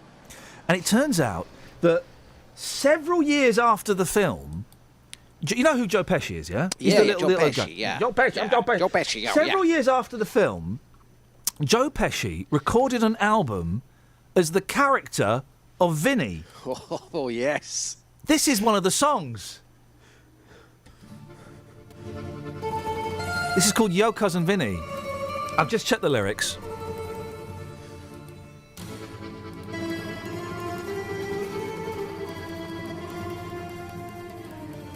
Here we go. This is Joe Pesci singing a song in the character of Vinny from My Cousin Vinny about 10 years after the film was released. Here we go. Every time I get the urge to visit my hometown, I'm sure that all my cousins will try to track me down. My heart says go, my head says no, it's best to stay away. But if I appear, I'm sure to hear all those... I'll be careful. Say, Hey, Cousin Vinny, yo, Cousin Vinny, is there anything that you could do for me? This is Joe Pesci. One of about 4 albums he's made. Oh, no way. It ain't that long, you must remember. Can you check the lyrics on the Joe Pesci rap for me, please, Catherine? Just, Oh my just Google the goodness. lyrics. Make sure we're okay. I mean, he's a good actor. What do and you everything. reckon, Just? I reckon he has got a lot of potential. If I was running a record label, I would sign him up. Just the name itself sells. Well, he's also done, and unless Catherine tells me otherwise, I'm in. I think you got the wrong impression. Okay, he's also I done. think in all fair. Oh, yes, you're right to fade here. He's also done a rap, and this is Joe Pesci, I mean, I guys. can't find the lyrics. Well, then we're riding. It's a digit to get Joe Pesci rapping, ladies and gentlemen. It's a digit to get Hey, pay with the stash. Treat all my bras like trash. You'll catch a blast if you move too fast. I talk with class. There we go. Well, just be careful, because I don't know where that's going. Joe Pesci doing a rap. Justin, Yes, boss. back to real music. Yeah. To POW, Britain's finest band. Yeah, we were having a conversation, about 2 hours ago, and I said to you, I've just seen something amazing on the streets. Yeah. It was a man from China Yes. who was on the streets with an electric unicycle. He got this thing out, he plugged it up, and away he went into the distance. It was Yeah. amazing. We started talking about China in your hand, and you said, nobody knows the lyrics to this No, song. they don't. So I've taken this one to the streets. I've done something here. It's taken quite a bit of time to do this. You're either going to love it or you're going to hate it. Oh. The people of Dunstable have been performing China in Your Hand in the way that they know best. I love it already. Take a listen, boss. Taking it to the street with J-Dog. Hashtag China in your hand. On eyes wide, like a child in the form of a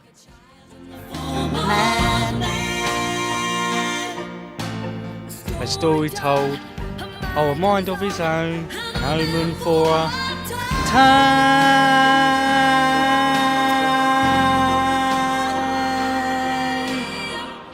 Don't push too far.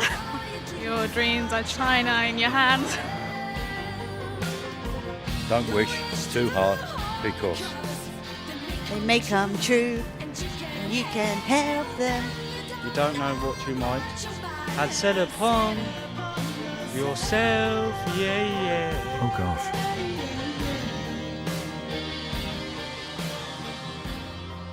China in your hand. Tat, tat, tat. Tat, tat, tat. And lastly, a word from the man who gave us the inspiration for this masterpiece, Frank from China. Frank, how does this feature make you feel? Good. Thank you, sir. Thank you, sir. BBC, I feel another perfect day coming on, guys. Excellent, Travel Just. news for beds, cards and bugs. BBC Three Counties Radio. There's been an accident on the M25 anti-clockwise between junction 24 for Potters Bar and 23 for South Mims. There's a lane closed there and it's causing some queues. On the A404 southbound at the junction for Marlow, there's been an accident involving 4 vehicles which is causing delays back from the M4 to the High Wycombe Handcross roundabouts. In Chalfont St Peter on the A413 there are delays southbound at the High Street from Pheasant Hill in the roadworks area, and in Hertford on Gascoigne Way there are delays around Ware Road. On the A1 Great North Road in Chawston there are queues approaching the Black Cat roundabout from the St Neots junction. On the trains though there are no reports of any problems. Samantha Bruff, BBC Three Counties Radio. Sammy, thank you very much indeed. Excellent stuff, Justin. You remember when they did Perfect Day and there was a load of, in inverted commas, celebs doing it? Well, guys, do you remember when that local radio station won an award for getting people to mime to a song? We just got them to sing to a song. That's a double award. Double award there. Thank you, Justin. Back tomorrow at 6. Ta-ta. Local and vocal across beds, hearts and bucks. This is BBC Three Counties Radio. Thank you, Ian. Good morning. Welcome to the JVS show. I'm Jonathan Vernon-Smith. It's Thursday. It's 9 o'clock, and on today's Big Phone In, has the picture of the drowned little boy changed your mind on the migrant crisis? The front pages are dominated today by the shocking picture of a small Syrian child washed up on the Turkish beach, having drowned after his family tried to get him to Greece. Headlines such as "Plight of Migrant Children Stirs Europe's Conscience" and "Europe Could Not Save Him" all hammer home the message that European governments are not doing enough to help people trying to come here for a better life. David Cameron is now facing increasing pressure to ensure thousands of migrants can get safely to the UK. And Labour politician Yvette Cooper has called this crisis the greatest humanitarian crisis to reach our continent since the Second World War. Well, this morning I want to hear your reaction to this. Has the picture of the drowned little boy changed your mind on the migrant crisis? Phone lines are open now for your call on 03459 455 555. This is the JVS show on BBC Three Counties Radio. I'll take your call in just a second, but first let's get the latest BBC News at 9 o'clock. Here's Lee Agnew. Some Conservative MPs are urging the government to do more to help the thousands of refugees pouring into Europe. It follows pictures of a 3-year-old Syrian boy who was found drowned on a beach in Turkey while trying to reach Greece with his family. But the former International Development Secretary Andrew Mitchell says Britain is playing its part. Although Britain is not taking a large number of refugees, we are providing an immense amount of humanitarian support both in Syria and to the people who've often under gunfire come over the border into the surrounding countries. Were Britain not providing that support, there would be yet more hundreds of thousands of people coming out of that part of the world towards Europe. A mother from Milton Keynes is demanding the council gives her a new home after finding out her neighbour is on the sex offenders register. Judy says she looked him up on the internet after he started acting strangely.